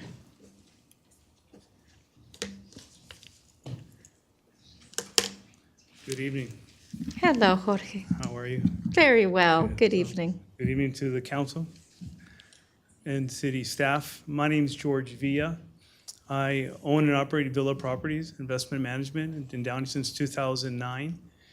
I manage the office tower on the corner of Downey and Firestone Boulevard, the Porto's Bakery building, and the parking structure. I'm also the president of the DDIA, and just want to address, as Hans said, I'll make it really brief. I think there is some miscommunications. As Hans stated, the DDIA is a nonprofit benefit district, and it's formed to revitalize, enhance, and promote our downtown. One of the functions of any DDIA or improvement district is to bring about increased economic well-being to the residents, the businesses, the employees in the downtown area. And they typically do that by organizing events and promotions that can bring revenues. All the DDIA is asking the council to do is to allow us to contract with the vendor who could operate a certified, I know there's been some questions, it would be a certified farmer's market. And as Hans said, and as even Mayor Pro Tem Trujillo mentioned, we also have a limited budget, and that's why we're asking for this opportunity. This is important because we can enhance revenues without what Hans says, increasing the property taxes. So it's important for us. The DDIE believes, and Hans said it, that we think the best operator for it would be the current one. They're the ones most familiar with the economics or the feasibilities of the farmers market, and we'd be happy to work with them. What we would like to go is through the FRP process, where we could set what the requirements would be and then move forward with the selection. The DDI wants to thank you in advance for your consideration. We appreciate your time here, and actually everybody's time here because they obviously have a care in the city. So thank you. Thank you, George.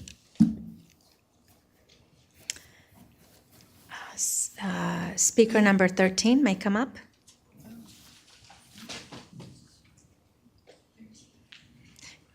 Yes, a couple of speakers decided not to speak, so I went from 10 to 13. Hi, Carol. Which mic? Yes, that one, the handheld. Okay.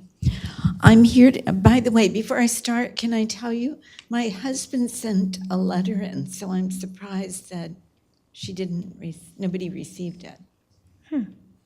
So anyway, Frank? okay. I'm here to speak about the farmers market. My husband and I have been fervent supporters of the market since it first opened in 2008. The downtown section of Downey was looking somewhat bedraggled at the time, and the city welcomed the market as a way to bring more people in. This turned out to be one of the best things the city ever did. For 15 years, the market has provided sustainably grown organic produce that is highly valued by many people. Many vendors come from over 100 miles away, and the process may require several days of preparation. The market and its vendors faced profound economic struggles, along with the residents and businesses of Downey during the pandemic, and they worked with the city to open in a manner consistent with public health protocols. We appreciate this. Last Saturday, we were surprised to hear that the contract may be canceled, in spite of the fact that they've been operating for 15 years. The DIAA has asked the city to cancel the contract, which is permitted under the terms, and allow the DDIA to manage and collect a fee. It argues that the market has never paid a fee or been subject to an open bidding process.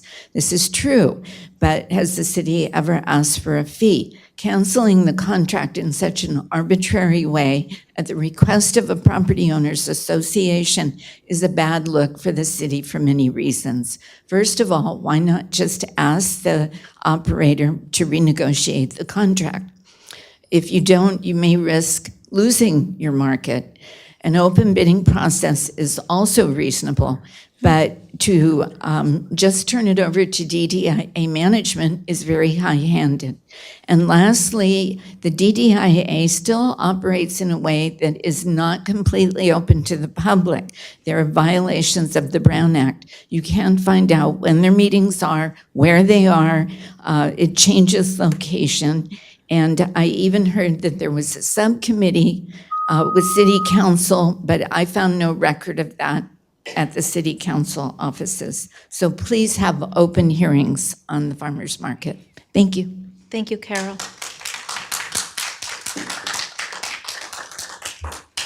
Mayor, just to clarify, if we receive any emails after 2 p.m., our cutoff time is 2 p.m., so we might have received it later in the evening. Yes. Carol, our city clerk just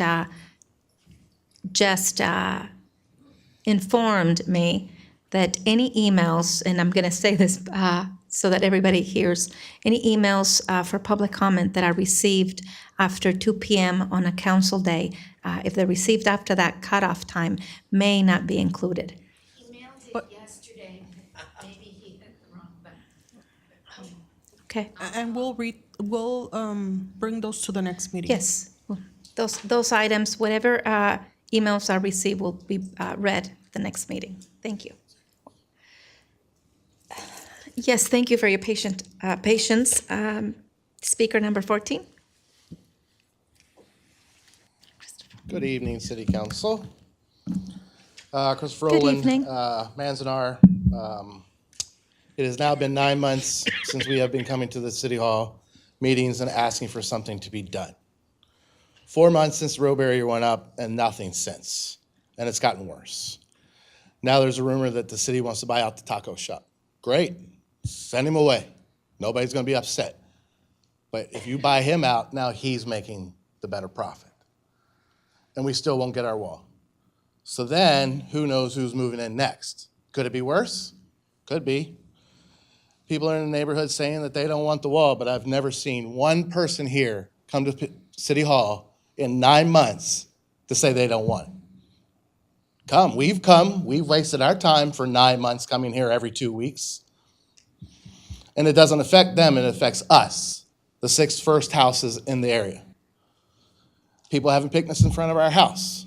We called PD the other day, they came out, they sat there for 5 seconds, drove away. I called PD, the sergeant, and he said, there's nothing we can do, they're not on public property. But it's okay if they sit there and have a public picnic with tables and chairs on our public street in front of our houses. Would you guys like that in front of your houses? People walking by my street, in my neighborhood, we don't know them. We don't know who they are. The other day, there was a car that pulled up at 5:51 in the morning. watched all my video camera footage. Not once did the person get out. I call PD. They come over, they search the car, they search her, they arrest her. 6 hours later, I call to figure out what's going on. Come to find out she had a warrant. Car's still there. I called the sergeant and told him, look, she's got enough issues. She just got arrested. Today's street sweeper. 2 tickets for street sweeper. Car's still there. We need that wall. I don't know what else we have to do to ask for this wall. 9 months. He spent my time. I just want to tell you our street is being used as a public parking. I'm sorry. He's supposed to give me like 10 seconds. Can we speak after? Thank you. I just want to be fair to the rest of the individuals that have cards. And I tried to get one, but thank you. Speaker number 16. Excuse me, 15. Good evening. My name is Anthony Crespo, lifelong Downey resident. I serve as the board president for the Downey Symphonic Society, which has served the Downey community for 64 seasons and counting. Firstly, I want to thank the council for your support throughout the symphony. Throughout the symphony, 64 years especially, sorry, feedback from the laptop. Yes. Yeah, I'll just have it right here. Thank you for your support throughout the 64 seasons that we have existed, especially the past 3 years as we navigated the organization's probably most difficult period in its existence. Along with many arts organizations around the country, we're still navigating the after effects of the COVID pandemic, which saw us canceling our whole 2021 season. And as we resume our regular concert season, experiencing dwindled audience sizes due to the continued health concerns that our audience members have. One of the highlights of each year is our Pops in the Park concert, which provides the community free performance of popular orchestra music, including movie scores and American anthems for people of all ages to enjoy. We had a very successful concert last summer in 2022 where we celebrated the music of John Williams to commemorate his 90th birthday year, performed music to honor all divisions of the U.S. military, and resumed our tradition of inviting children of all ages to conduct the orchestra in the last piece of the concert. As I mentioned before, the pandemic not only dwindled our audience sizes, but we are also in the process of reigniting our donor base and reapplying to grants to continue supporting our yearly concerts, regular season concerts, and summer concerts. We love serving the Downey community, and not only through our season and summer concerts, but through our children's concerts that we hold twice a year for Downey Unified. Some of you mentioned that you attended our concerts last week, and you got to see the magic that happens when the orchestra engages with the audiences. So we hope to participate in this year's summer concert, and thank you again for your support. Our board is made up of dedicated volunteers, and we love to serve the Downey community, so thank you very much. Thank you for that. Speaker number 16.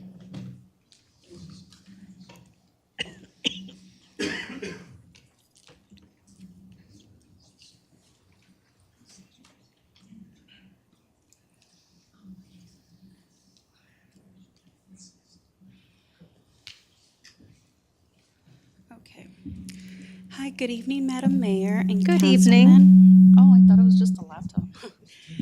Okay, I am here because. Please You know give what's me a wrong with minute. the sound? Can we get, sorry. Alvin, can we turn off the microphone there? That way we don't have to.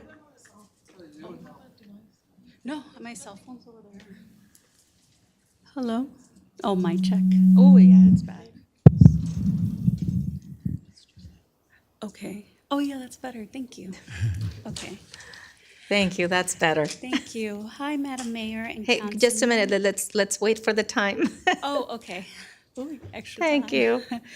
Okay, good evening, Madam Mayor and Good evening. Councilman. I'm happy to be here, and I'm happy to talk to you, Madam Mayor, because I know that you're a co-chair for the Board of Commissioners at SIACA. So it's really nice to see that we could have direct contact with somebody that's in charge, as opposed to just like emailing a director. And I wanted to talk to you about the limited hours right now going on in SIACA. And when I'm talking about SIACA, I want everybody to know I'm not talking about the staff members on the ground level. I've always had a positive experience with them. I've adopted 2 dogs from there, and they've always been very kind and very positive to me. I know other people have had different experiences, but that's just not mine. But what I am here to talk about is the hours. Siaka's currently open 8 hours a week, which is wild because Downey Animal Shelter, which is Downey Animal Care Shelter, which is the other shelter in Downey, is open 7 days a week, and on Wednesdays they're open until 7 p.m. Siaka's open 4 days a week, and they're only open 2 hours a day from 1 to 3, and on Saturdays from 1 to 3.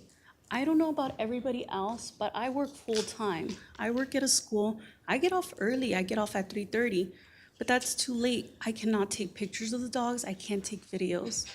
On Saturdays, I pick up my nephew at noon, and I drop him off at 2 p.m. in Bellflower. That doesn't give me enough time to get to Downey and take videos and pictures. So what I'm asking is if there could please be an extended hours for Siaka, either 1 day a week that they're open later, or on Saturdays that they're open, at least 6 hours for people to come in, because most of us are working class people in this community, and we, for the majority, I think, work full time. But anyways, that was it. Thank you so much for your time. Thank you. I appreciate that. Thank you.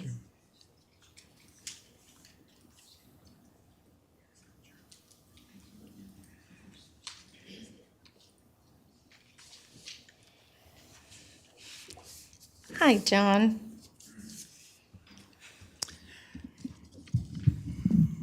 Madam Mayor, Good members evening. of the City Council, Mr. Bradley, and staff, good evening. 2 things. First of all, I want to thank the men and women of the Downey Police and Fire Department for their efforts to protect us and our city. I respect what they do. They're wonderful people. Secondly, I want to talk briefly about what's happening with our government and the fact that I feel personally our government is moving in a downward direction, and that affects all of us in this room. For instance, some of the issues that they're facing is the withdrawal of the Afghanistan problem. They're looking at cutting back, or they have cut back, oil production, which resulted in higher gasoline prices for all of us. Also, our government has decided to sell a portion of the strategic oil reserve to, of all people, China, which apparently might be considered to be our biggest problem on the worldwide basis. Also, we're looking at the banking problem, inflation situation, the Ukraine-Russia interface, looking at rampant drug abuse in our country. They're looking at immigration issues.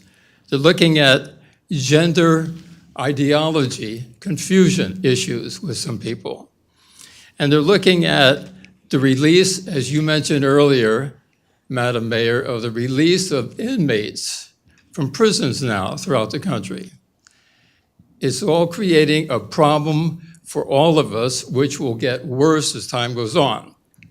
Would suggest that those people that want to do something about it to please notify their congressperson, and we hope that the Congress people can do something. Thank you. God bless America, by the way. Thank you. Thank you, Mr. Lacy. Speaker number 18 may come up.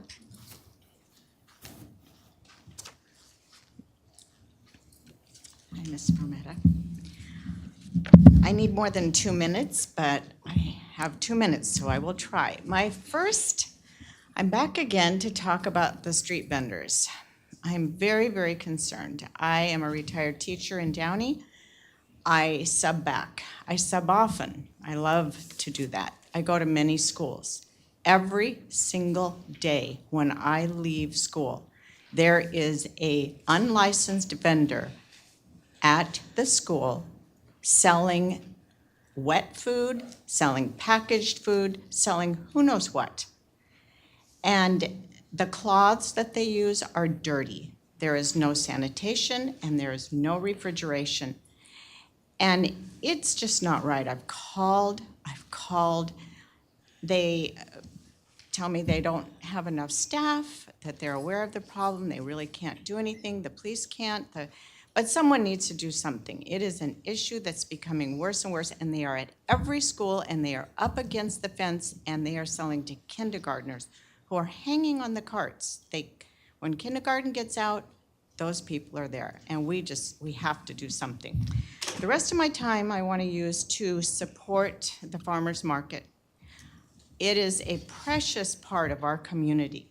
We have grown to depend on it. There is great confusion in the city this week over what is going on and why is there a need to challenge what has worked.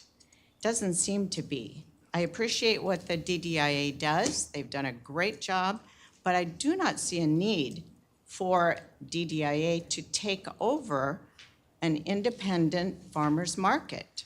There doesn't seem to be a reason, and I appreciate what Hans said tonight, but I didn't hear the reasons for them needing to take over the running of the farmers market, since it's been done well and we depend on the vendors that are there.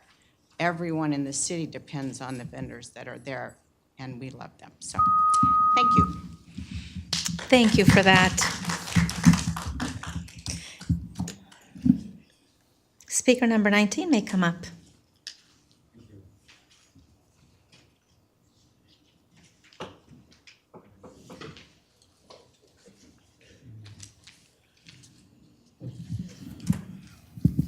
"42 USC 1983. Fat bitches, rules of decorum, and their fucking enforcement violate our fucking First Amendment. And trying to intimidate people by the wrongful exercise of our constitutional rights to be heard, it's apparent you people are worthless piece of shits because you don't give us enough time to be heard. Even Trujillo knows it. Look at his expression. What a fat piece of fucking shit, dishonest service and fraud that you guys provide. The same fucking nigger shit Mark Ridley Thomas got in trouble for, fatty. And so your honest service and fraud and honest service mail wire fraud, Miss Mayor, is the same as what you've been hiding about the water district issue here in Downey. So the more you suppress our free speech and violate our constitutional right, it only shows the world the type of tyrant, shithole, fucked up government that the gentleman before me spoke about, how this fucking society is all fucking stupid. Can someone please shut the fuck up and let me finish my fucking 43 fucking seconds, you stupid bitch? Stop the clock. That is offensive to our audience.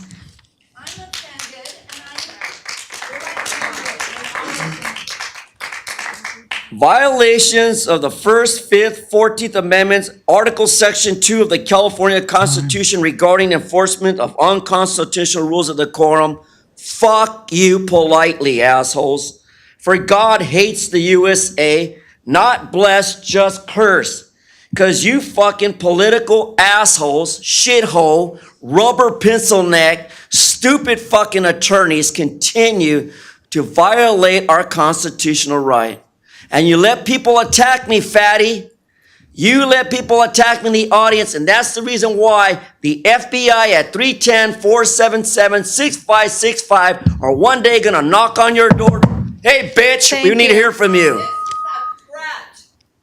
This is a threat, and I'm offended and worried, and we don't feel safe. I do not feel safe with this man here. Do you want me to say something? Would you like me to rebuttal? Snyder versus Phelps? I need you to sit down. Then stop the crowd from attacking me. You're allowing people in the public. Your speech is causing disruptions. Okay. Mr. Herman, could you please sit down? Thank you. Just a reminder for everyone in the audience, While we do sympathize and we understand that some things can be offensive, everyone does get a chance to speak. 2 minutes. You have spoken, Mr. Herman, and that was your opportunity. So if we can continue with public comment without any other outbursts, we would really appreciate that, so we can continue with the meeting. That was the one warning I had given him. If there's any other disruptions, he will be removed from this meeting. Yes, you may proceed. Never know what he's going to say. Good evening, Madam Mayor. Good evening. Mayor Pro Tem, attending council. A free farmer's market. Raw Inspiration, Inc. should be allowed to manage and maintain their own event upon receipt of a mutually beneficial licensing agreement. The city of Downey claims to be a business-friendly community, often saying as much to squash arguments around labor satisfaction or renting issues. But any claim to that statement will cease to exist if city leadership allows another entity to shackle the farmer's market with unnecessary expenses. Besides being a nonprofit claiming to care about the public benefit of the downtown area, what relationship does the Downtown Downey Improvement Association have with Raw Inspiration, Inc.? Is the DDIA tapped into the needs of the community members who go to the farmer's market for low prices, soon to not be so low when the cost of said unnecessary expenses are passed on to the consumer? Or is the Improvement Association just trying to fatten their account? How many members of the community do you think will vent their frustrations on city leadership when Raw Inspiration feels the need to pack up and abandon the city entirely, being tossed into the lap of a third party with somewhat questionable motives? I like to imagine being business-friendly as giving a company the space to breathe and thrive on its own. The details of said arrangement hopefully benefiting the city it does business within as well. How about Downey's leadership set the business-friendly example and give them that oxygen? I can only imagine that this instance is being carefully observed by any other entity looking to plant roots in the Downey Strong community. I don't question the men I know some of them are here. The problem is, why go around Raw Inspiration and go to the council rather than just talk to them? That's the sketchy part. Thank you, Mr. Essay. Okay, we have a last speaker, number 21.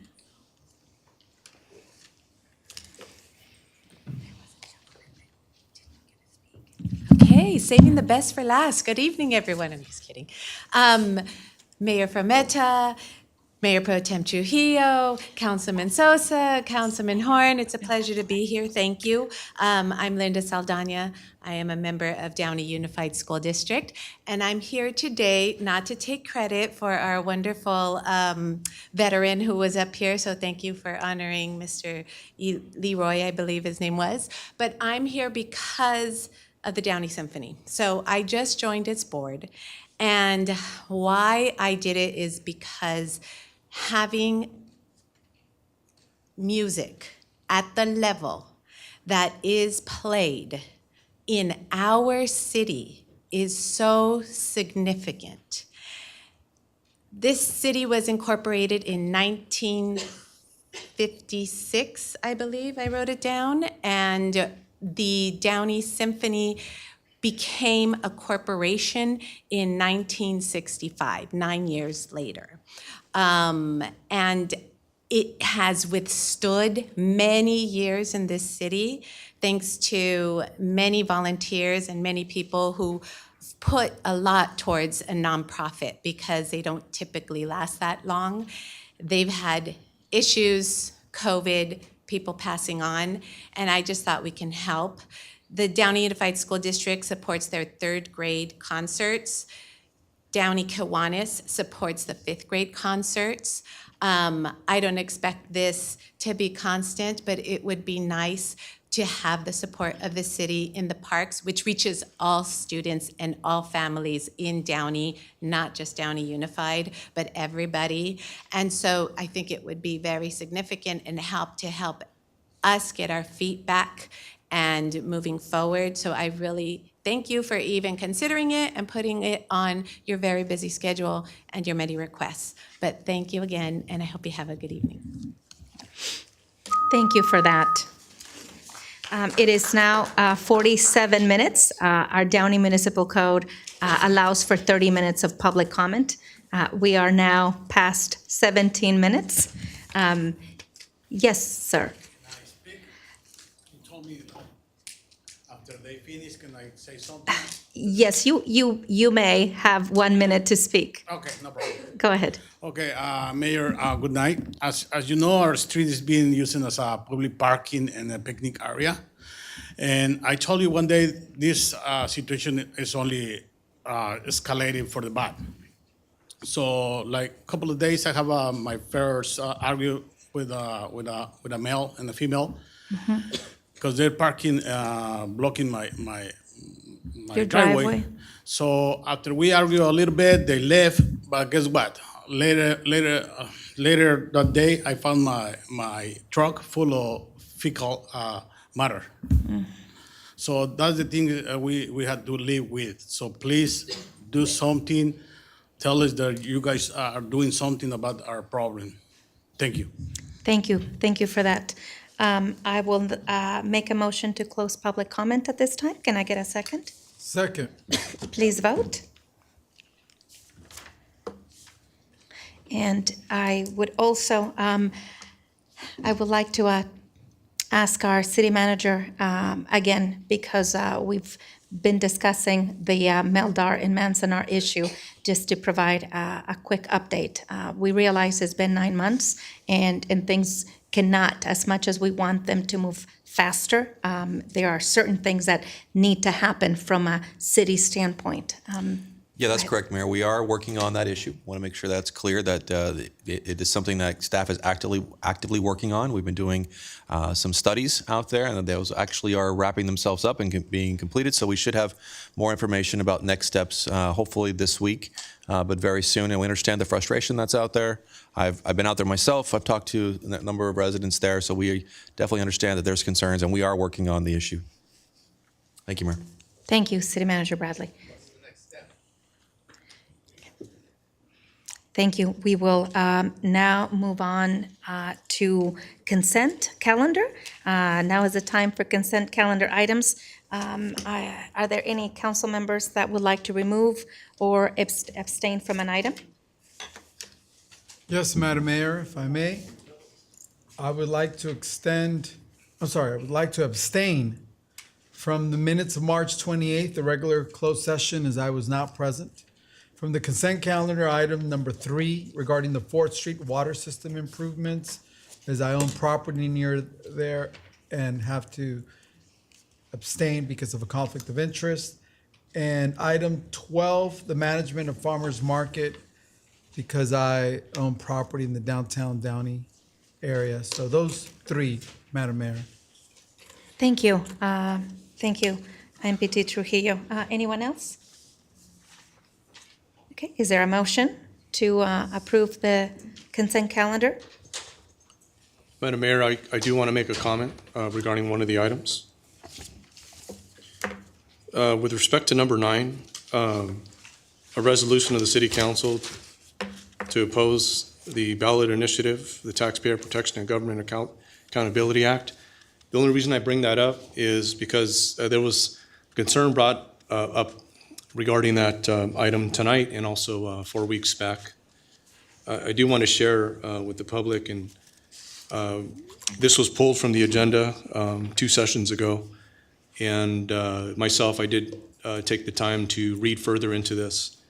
And, I've seen a list of over 30 corporations that are multi-billion-dollar corporations that are supporting this initiative.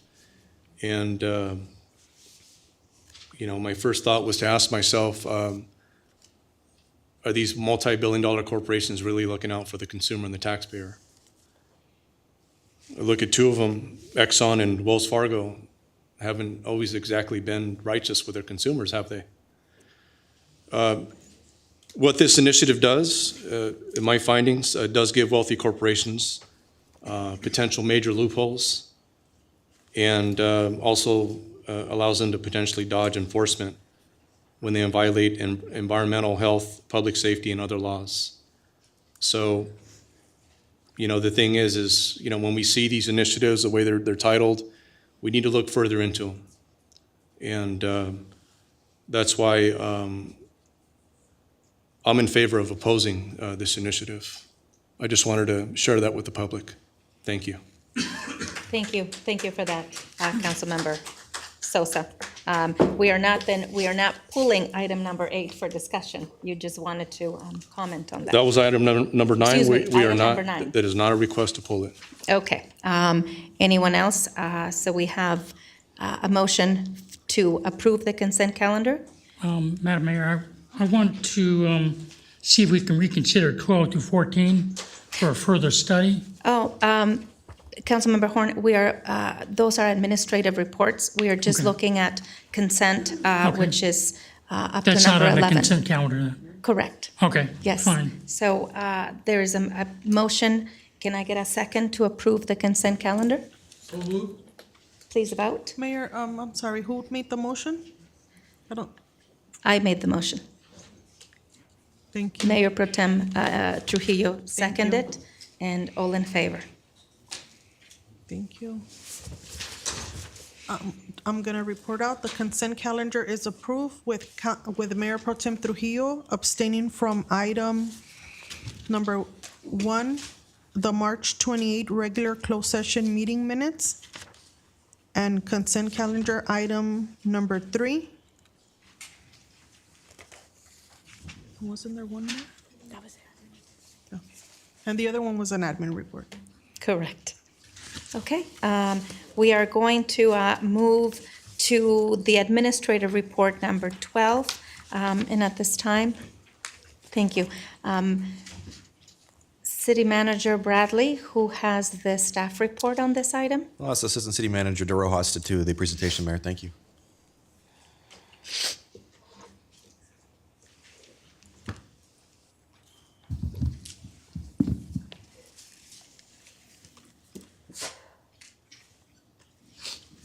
Thank you.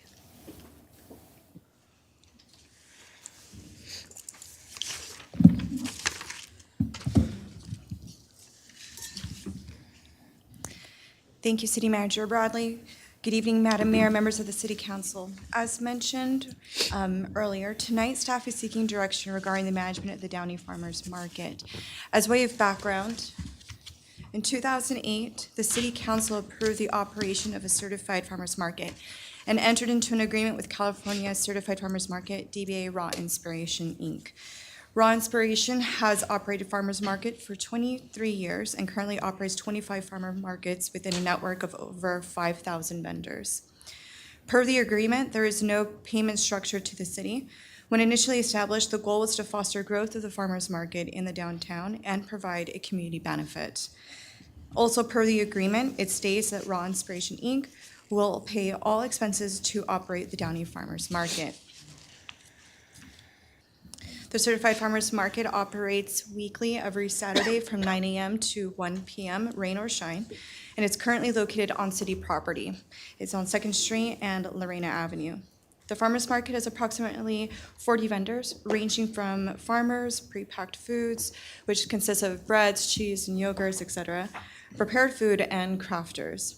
The farmers market has an average weekly attendance of 1,500 to 2,500 for warmer days, so during the spring and summer. And if it's rainy or cold days, it could be as approximately 100 visitors to the market. The current status, as of today, the city entered into a new agreement with Raw Inspiration, Inc. in November of 2020 to extend the current agreement. The contract expired in November 2022, and the new contract needs to be in place. Raw Inspiration has expressed interest in continuing its contract with the city.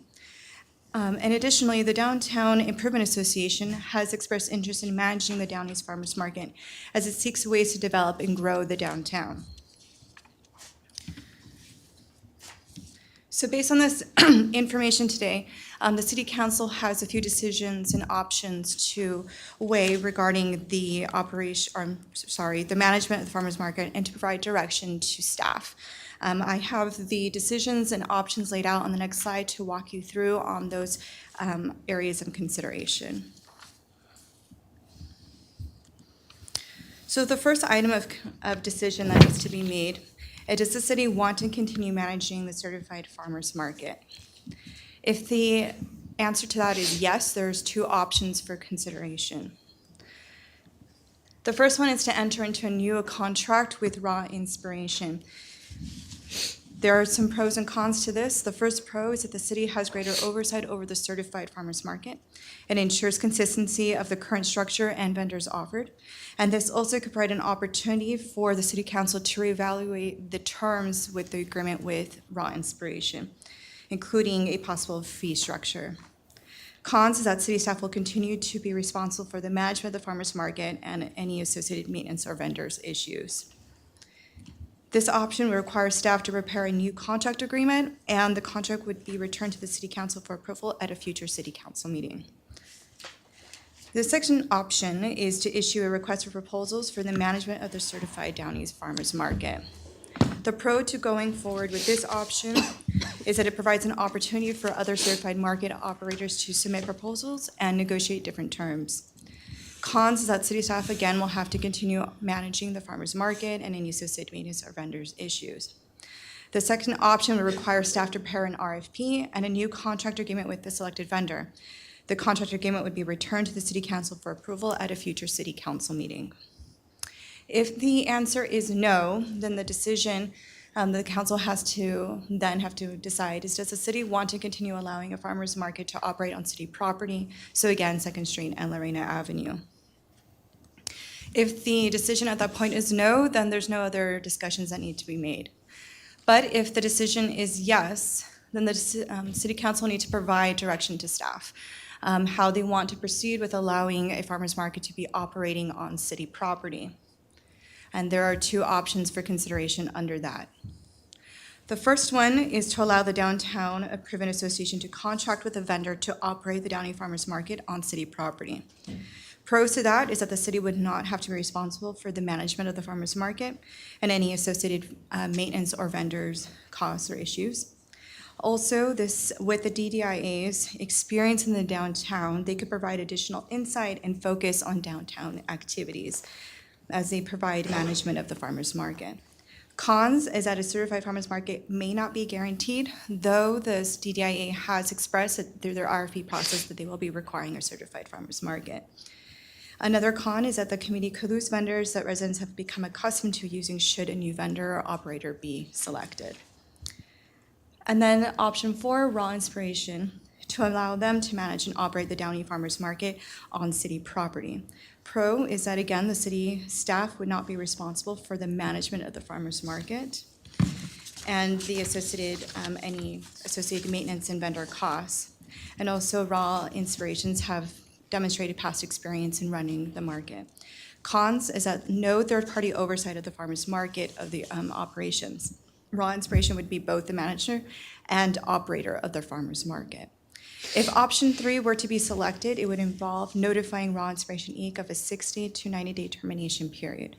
Can you repeat that again, Vanya? Sure. If option 3 is selected, it would involve notifying Raw Inspiration Inc. of a 60 to 90-day termination period. If option 3 or 4 is selected, it would require staff to prepare a licensing agreement with either group for use of city property. The licensing agreement would be returned to the city council for approval at a future city council meeting. This concludes staff's report, and staff is available to answer any questions that the city council may have. Thank you, Vanya. Thank you for that. Would you, and again, for purposes of education on this matter, can you, do we have information in terms of how many other cities around us have a downtown association, and what is the relationship, or does a downtown association typically manage a farmer's market? So city staff did do a research of farmers markets in the surrounding areas, and of the ones that responded to us, they contract with the city. And so, and of those, so 3 of them that we have, let me just pull up my information. So 3 of them, Cerritos, La Mirada, and Paramount, actually don't charge a fee either for their farmers market. But Pico Rivera and Southgate charge 10% of the vendor fees collected. And that is a direct contract with the city. That is correct. Do they have a downtown business association? I would have to double check if they do, but those are all contracted with the city. Okay, do we know how much the vendors are currently being charged? With Raw Inspiration, yes, we Yes. do have a breakdown. So $60 for pre-packed, or 10%, whichever is greater. Not a single one pays a 10%. Crafters, $80 or 10% of their profits. Prepaid food is $59 fee. And the fees go towards on-site and off-site bookings for staff, bookkeeping of the market, insurance, porta potties, trash pickup containers. In general, market costs anywhere from $1,700 to $4,000 to manage each week. I didn't get the last, sorry. No, it's fine. So in general, market costs anywhere, the market to run it each week can range from $1,700 to $4,000 a week.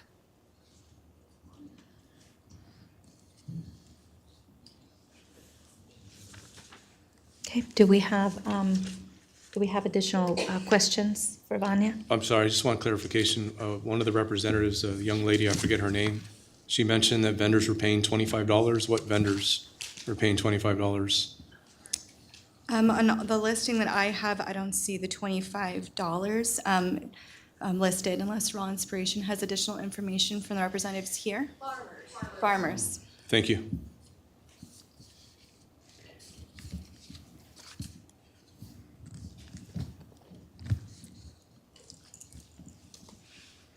Do we have any other questions?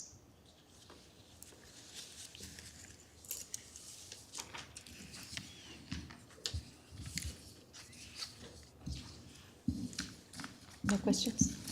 Okay. Well, one question. When was Raw Inspirations notified about this?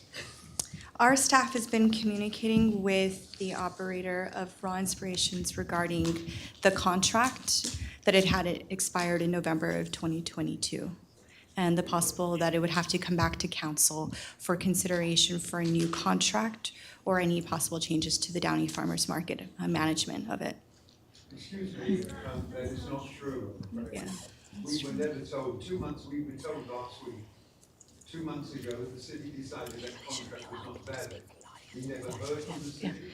The first time we heard that was when we read the agenda. Thank you. We can't allow discussion back and forth at this time with members of the audience. That's important. Thank you. Okay.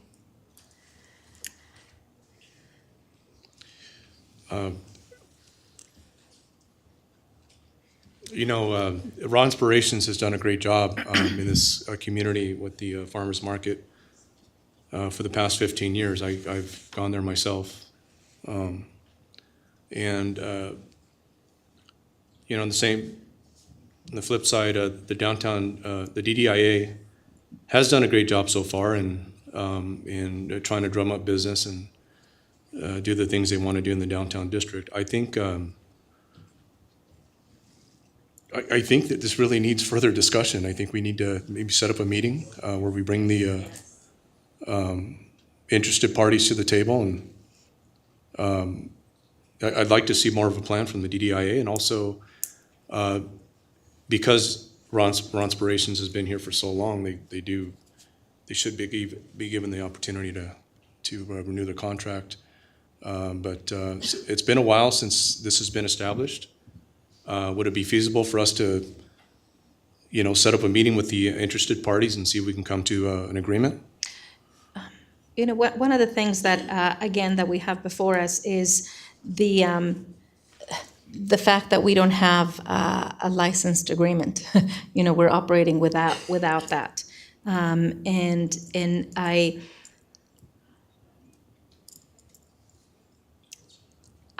thinking as the Downtown Downey Improvement Association also seeks to look at, all things downtown, that there could be a pilot program for 6 months where they can contract with Raw Inspiration and get this, going in that direction.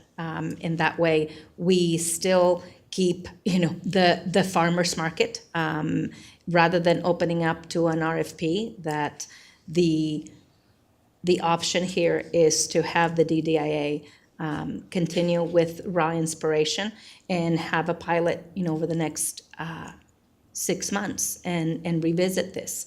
I think we want to make sure that our community continues to have what they have become accustomed to over the last 15 years.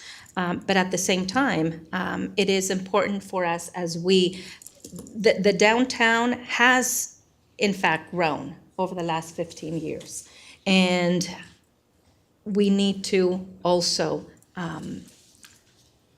make sure that if there is a fee or the 10% that, Vanya, that you mentioned, that other cities that contract with the farmers market receive. At this point in time, over the last 15 years, the city has not received a penny. And in this environment where, yes, we want to continue to provide a service, but at the same time, we hear from the residents about the downtown needing additional attention, the parking structure, all of these things. And if we want the Downtown Business Association to work as an umbrella for things that occur in the downtown, we also need to give them an opportunity to have that oversight as well. I'm happy to entertain, if my council colleagues, if you believe we need additional discussion, I'm happy to entertain that motion. But at the same time, I do believe that at this point in time, we can't operate without the license, correct? We believe that'd be good to have a license in place. That's important for us to make sure that we have proper liability coverage and other things for the city in this case, yes.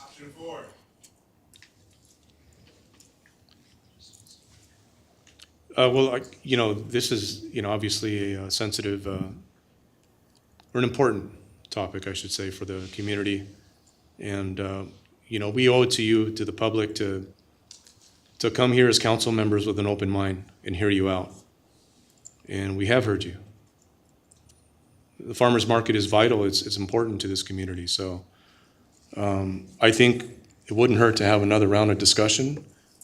Bring the different stakeholders to the table. Let's have a discussion. And I don't think we can make a decision on this tonight.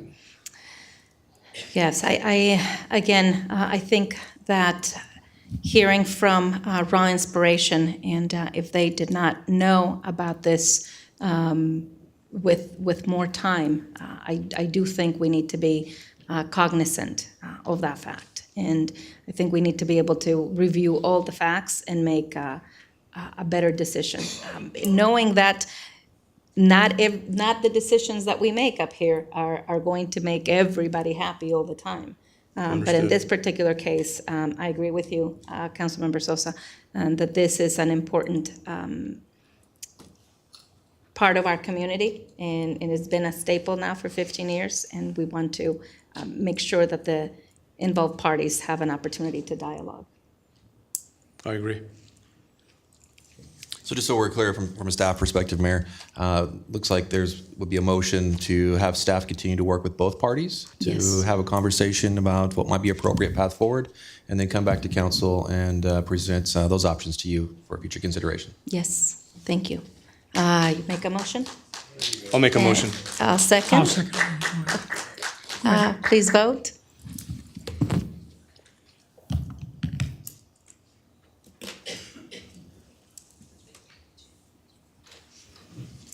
The motion is approved with Mayor Pro Tem Trujillo abstaining from the item.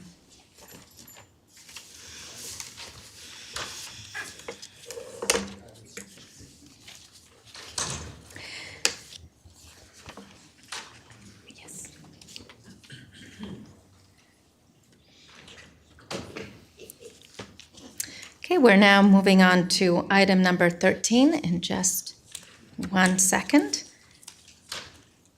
And item 13 in our administrative report is to discuss a donation request of up to $17,500 for the Downey Symphonic Society's summer concert performance in August of this year.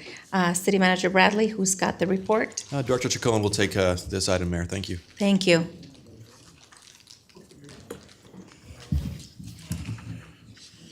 Good evening, Mayor, members of the City Good evening. Council. I am here to discuss the financial assistance request from the Downey Symphonic Society for the annual Concerts in the Park performance.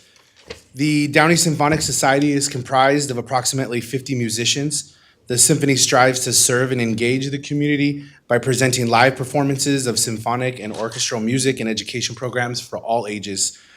The symphony has been featured in the Parks and Recreation Summer Concerts Under the Stars lineup for over 30 years and has been a historical component of the annual series. Each year, the symphony offers a live orchestra experience to the Downey community. This year, the City Council has received a financial assistance request of up to $17,500 for the one-day performance of the summer concert series.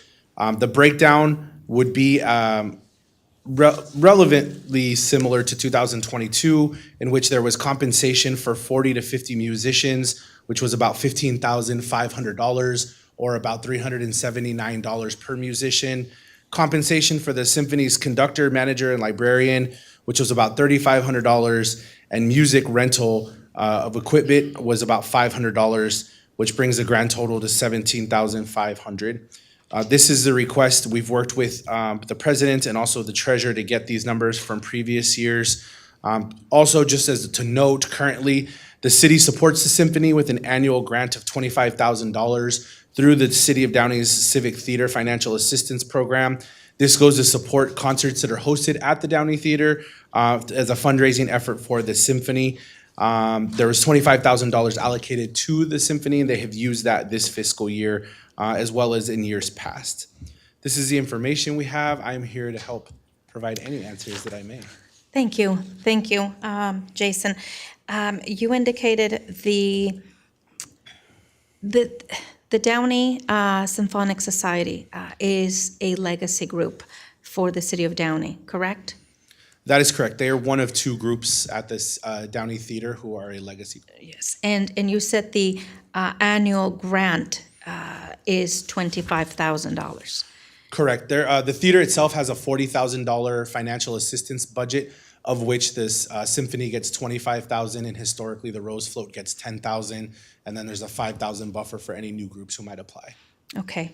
And you said in last year's summer concert, there were 50 musicians, correct? 40 to 50 40 to musicians, 50. yes. Okay. So this ask of up to $17,500, and again, hear me out. This is this would be more than 50%, clearly, more like 60% of what the Downey Symphony receives annually as a grant to operate at the theater. I'm bad at math, but I'll take your word for it. Yes, that's why I do Parks and Rec. And the reason I say this is because I don't discount the importance of our Downey Symphony. I don't discount how valuable it is as a former member of our Downey Foundation for Educational Opportunities. There is a reason we have arts and music made more affordable for our families throughout Downey. I do believe that this amount for a 1.5 hour concert is a significant amount. And have we considered doing the concert with half the musicians so that the cost is half of that? Because I think it's important for the community to experience that. I think there's tremendous value and richness in that. But at the same time, could the symphony operate with half? That might be a question for them to answer, Mayor, yeah, if that's possible. Oh, could you give the information to Jason so that then Jason can, If I may I get some time to speak on the record?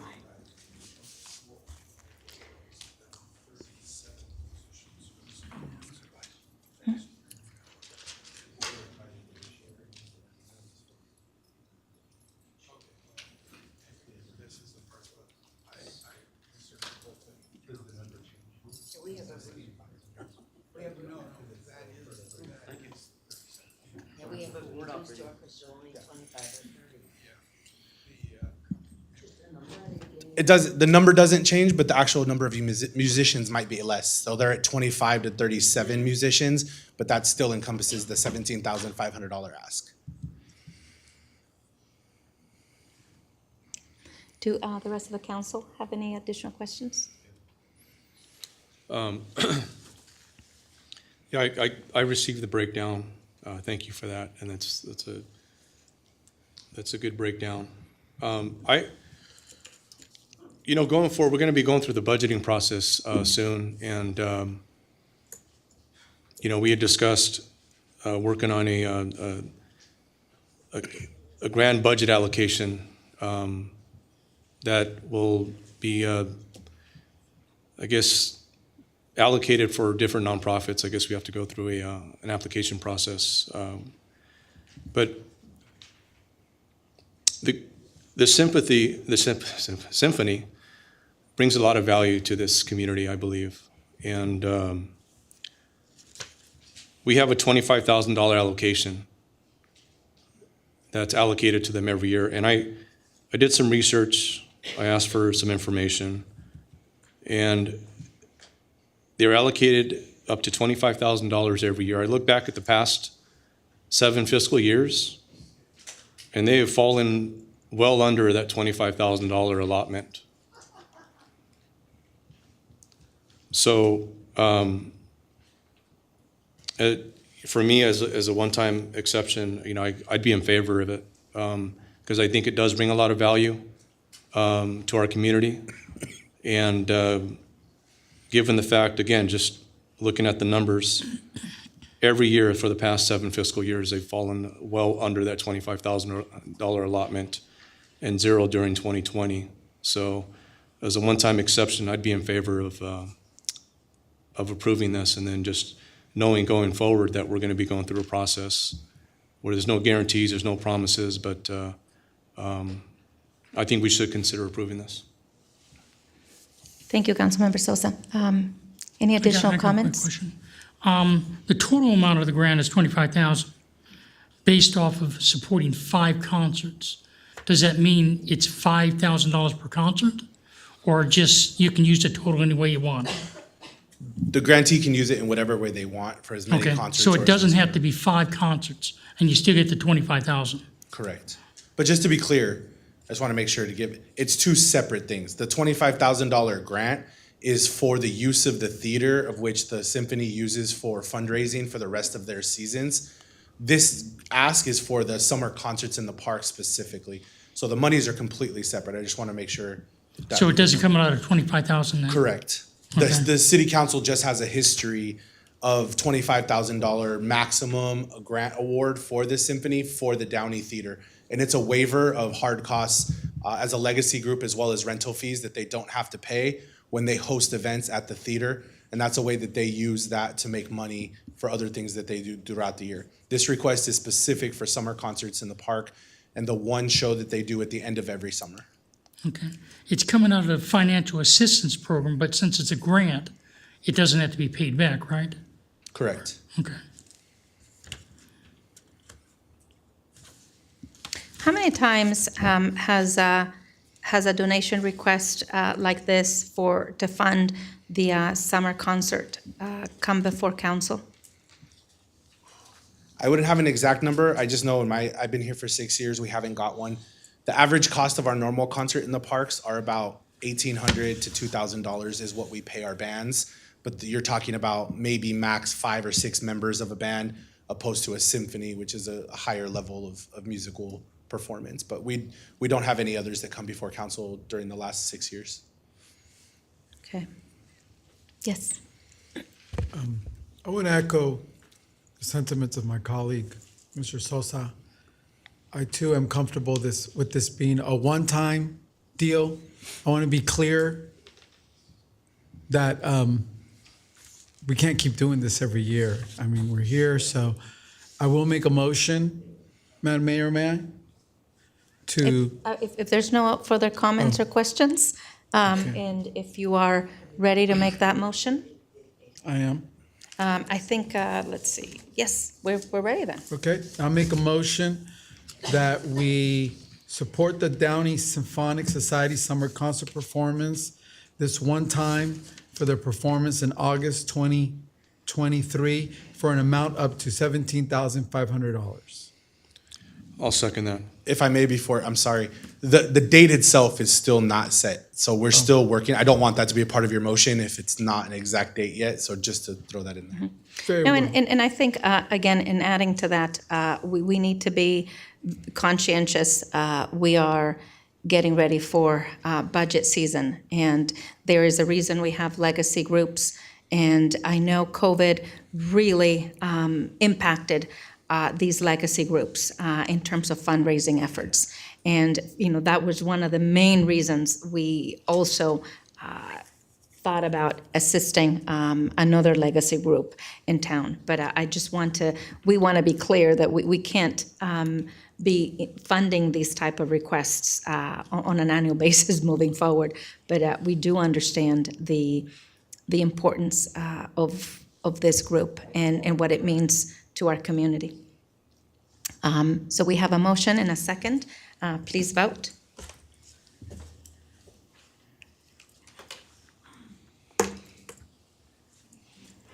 The motion is approved unanimously. Okay, the last item in our agenda this evening is City of Downey membership in the Gateway Cities Affordable Housing Trust, a joint powers authority. Number one, adopt a resolution of the City Council of the City of Downey approving, authorizing, and directing staff a city execution of the joint exercise of powers agreement relating to membership in the Gateway Cities Affordable Housing Trust. And number two, authorize the mayor to execute the Gateway Cities Affordable Housing Trust joint exercise powers agreement. City Manager Bradley, do we have a staff report on this item? Yes, Mayor, we do. I'll ask Assistant City Manager DeRojas to introduce the item. We have representatives from the trust to give you a presentation here this evening. Thank you for that. Thank you, City Manager Bradley. Adam, who is a housing consultant at Civic Stone LLC, is currently working with the Gateway COG on the implementation of the housing trust. He will be online in Zoom, who will be providing a presentation for the City Council. Good evening, Mayor and Council. Can you hear me fine? Yes, we can. Thank you. Fantastic. So happy to be with you tonight and give you a short overview presentation of the Gateway Cities Affordable Housing Trust. First slide, please. I'm not sure I can see it.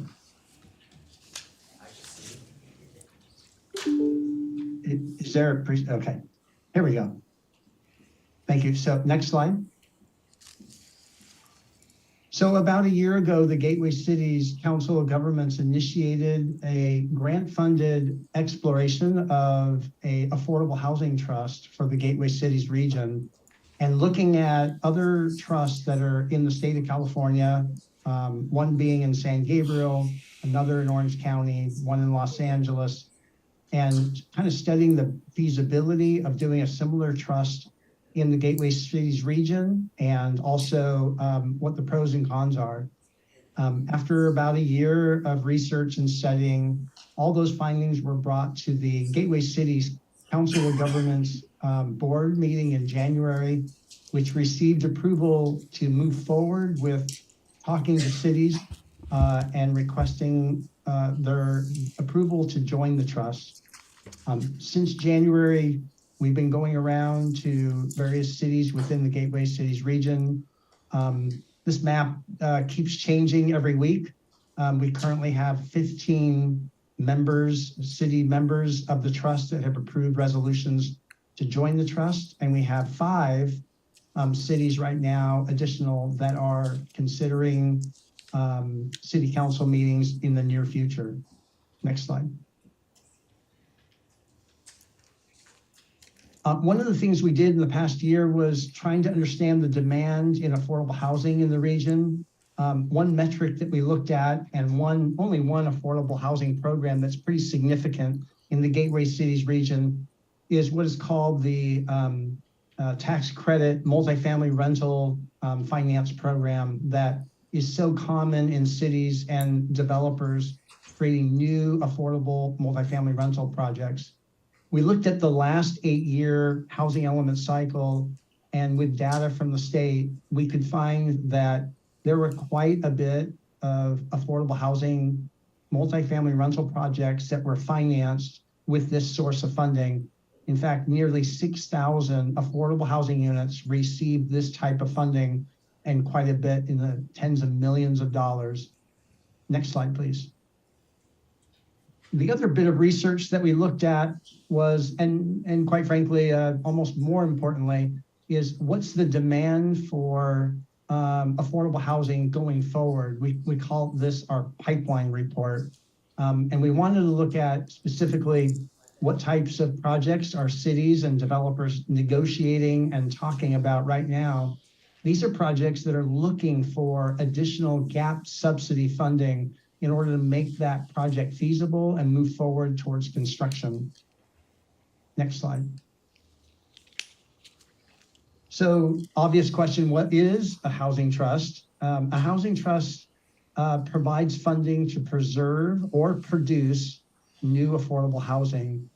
They are typically established by government entities such as cities, states, county governments, or some combination. And they're formed in the joint powers format using California state law. In our case, in the Gateway Cities region, it was decided that this trust would be formed among just the cities within the Gateway Cities region. The type of funding that a trust looks to collaborate and bring together comes from a variety of sources, such as local, state, and federal dollars, and sometimes private donations. Next slide. There are a number of benefits that a housing trust brings to a city. We've mentioned the funding, but what's interesting about some research that was done by UCI not too long ago is they found out that affordable housing is benefiting the populations that already live within the community. People that need that affordable housing, whether they are working or homeless or just a variety of categories, looking for a first-time home buyer program. These are all people usually that want that affordable housing in their own community they currently live in. Another benefit is that by having funding come into an affordable housing project, usually that funding helps developers obtain other funding that they need to go after and make their projects more competitive when they're searching for that additional funding.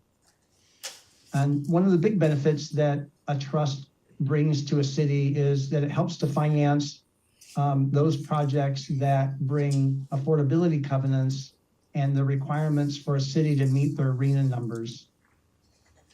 Also, the membership of all the cities in a collaborative regional approach brings a united strength effort in talking to various legislators to bring additional dollars into the region and have a priority on bringing that fair share of dollars into the region on behalf of cities.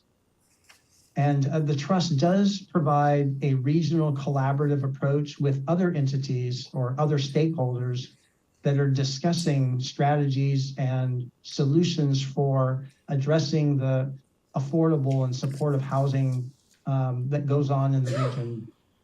And lastly, the trust does all this and brings all these benefits and reduces the city staff time by doing these. And they also are in charge, the trust is in charge of the compliance requirements for all this funding that goes out so that the cities can get the benefit. The trust takes on that compliance requirement.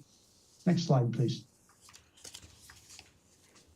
This slide just simply shows that over the past year, we've done a number of best practice studies, housing needs assessment, comparing the proposed projects, like I showed you earlier, forming committees to review all this information, and a funding strategy and a strategic plan, which becomes the blueprint for the trust going forward. All of that information was shared with various committees and the COG General Board in great detail. I'll show you a slide in just a moment about that process in just a second. So next slide. Right now, we have been working to gather some funding that we need to apply for a $5 million grant from the state of California that is only available to housing trusts. And so far we have approximately $3 million. We do have $3 million. We just recently got additional funding, and I believe we're now up to $4 million, and that's not on the slide. And we need $1 more million that we're talking to the county about right now. And if we get that coalition of funding, then we can apply to the state for this grant that has a deadline of May 17th, and they will match dollar for dollar, meaning we're bringing in $5 million of new money from the state of California. We're also looking to apply for a SCAG, what is called the REAP 2.0 grant that has this year a capital funding source, and we're looking to apply for $7.5 million. The SCAG REAP 2.0 has a priority of funding for regional trusts. And so we want to be in line for that. And that application will be due in early summer this year. There's a variety of other capital sources that I listed on the slide here that we also will be working on. No definite dates on those quite yet. Next slide, please. Some of the key elements of the JPA that is in your agenda packet includes that this trust is set up according to the JPA to address all of the categories of affordable ownership and rental housing and all income categories. Usually those funding categories specify what income categories can qualify for that funding. But we wanted to make it broad enough in this very early stage that we could go after any funding related to affordable housing that the region chooses to have available. The composition of the trust board consists of 9 board members. 7 are elected officials that are appointed by the Gateway Cities COG board, and 2 are housing experts that are appointed by the city manager's steering committee. One component of this is this all gets done. It's by some administrative work that needs to go on. We're spreading that cost among all the different cities that are joining and to try to keep the cost as low as possible. This table shows the breakdown by population of cities and how much they would contribute annually. I will point out that the COG has obtained grant funding to take care of all the administrative costs for the next 14 months. And so Downey and all the other cities would not be contributing anything until July 1 of 2024. There is a provision in the JPA that allows any city to withdraw for whatever reason they choose and just have a resolution that's approved by council and give a notice of 6 months to the trust. Next slide, please. This slide shows a trust steering committee that was in place before our trust board was set, and we needed a group of broad, experienced people to be a part of the discussions on policies and research that we were doing. We also took all of that policy and research and recommended actions to a variety of committees that were consisting of various interest groups, planning directors, city managers, the Committee on Homelessness, to explain what this trust would do in great detail. And at the end of each of these meetings, we received unanimous support to move forward with the formation of the trust. Next slide, please. So on the timeline you see before you right now, we've met with the COG and appointed the 7 elected officials. And in the next 2 weeks, the city manager steering committee will be appointing 2 housing experts to the board. And we will be holding our first trust board meeting on May the 4th. We've actually got a date now, and that will be the first date for the trust board to move forward. And as I mentioned, that will be an important meeting because we'll be approving the application for our first grant funding to the state of California. Next slide, please. So thank you very much for having me. Obviously, the word of the day is collaboration. We believe that the trust is a regional collaborative effort that by joining together all of the cities, that we can effectuate more benefit than what we could individually. The trust will be looking out for the cities in the Gateway Cities region when opportunities present themselves, and working closely with active developers in the region to help bring funding to their project, talking to city staff about various programs that might involve an ADU loan program or a home buyer program. So a variety of different ideas might be presented and working closely. And next slide. So that concludes my presentation, and I'm certainly available to answer any questions that council may have. Thank you for that, Adam. Council colleagues, any questions regarding this presentation? Just one question, Madam Mayor. Adam, how many cities are part of this Gateway Cities Coalition on this, or on board with this initiative?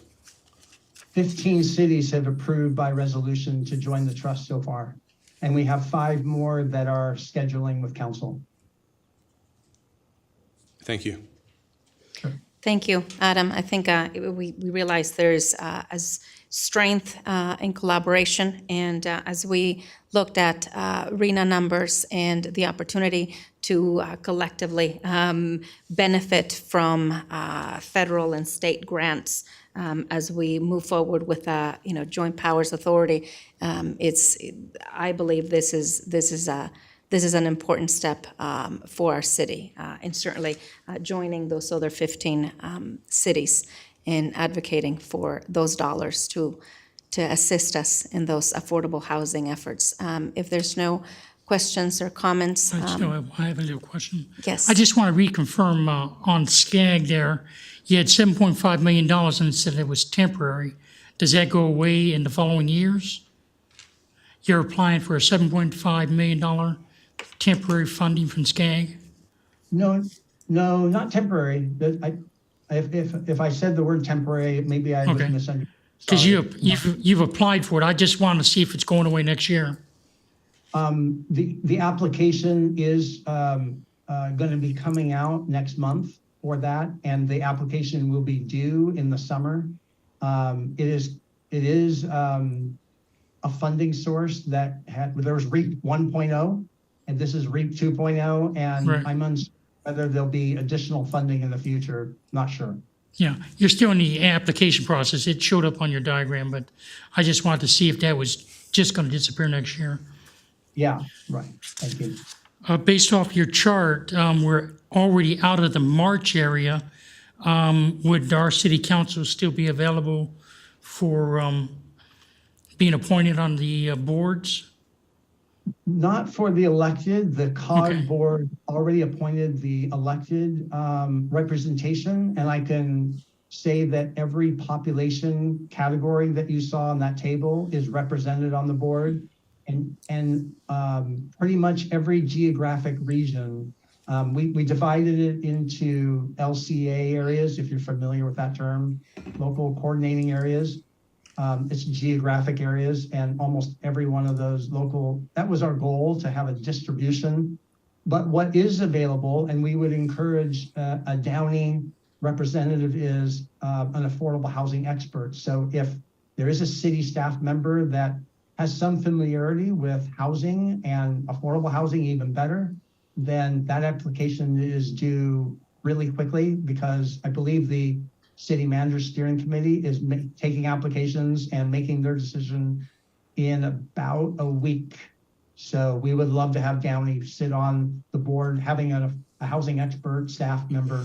By the way, this board will only meet every other month, and the meetings last about an hour and a half. So we would have to get our application pretty quickly then. Yeah, when I say application, it's literally a 5-minute application. Okay, thank you. If I could add to that, so regarding the electeds on the board, so it is a 2-year term, but to start the board, the first group, half of them would be, correct me if I'm wrong, Adam, but it would be 1 year, just so we have alternating terms occurring. So if the city council would be interested, they can submit an application a year from now for any open vacancies, and then following years after that. That is correct, yes. Thank you, Vanya. No further questions. I will make a motion to join this housing trust. Do I Second. get a second? A second. Councilmember Horn, all in favor? Please vote.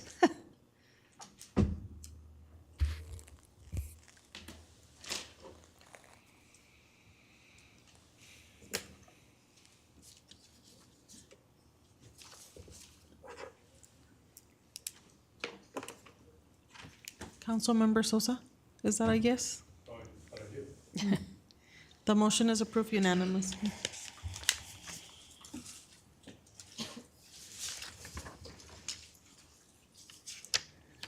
Okay, at this time, we've reached the conclusion of our meeting, and if we can, I will adjourn this meeting in memory of Detective Sergeant Nicholas Pepper of the Lafarouche Parish Sheriff's Office, killed in the line of duty. Police officers Hunter Shield and Emily Breitenbach of the Cameroon Police Department, killed in the line of duty. Chicago Fire Lieutenant Jan Trok, who died while battling a fire, and all the lives lost due to COVID-19. A moment of silence, please.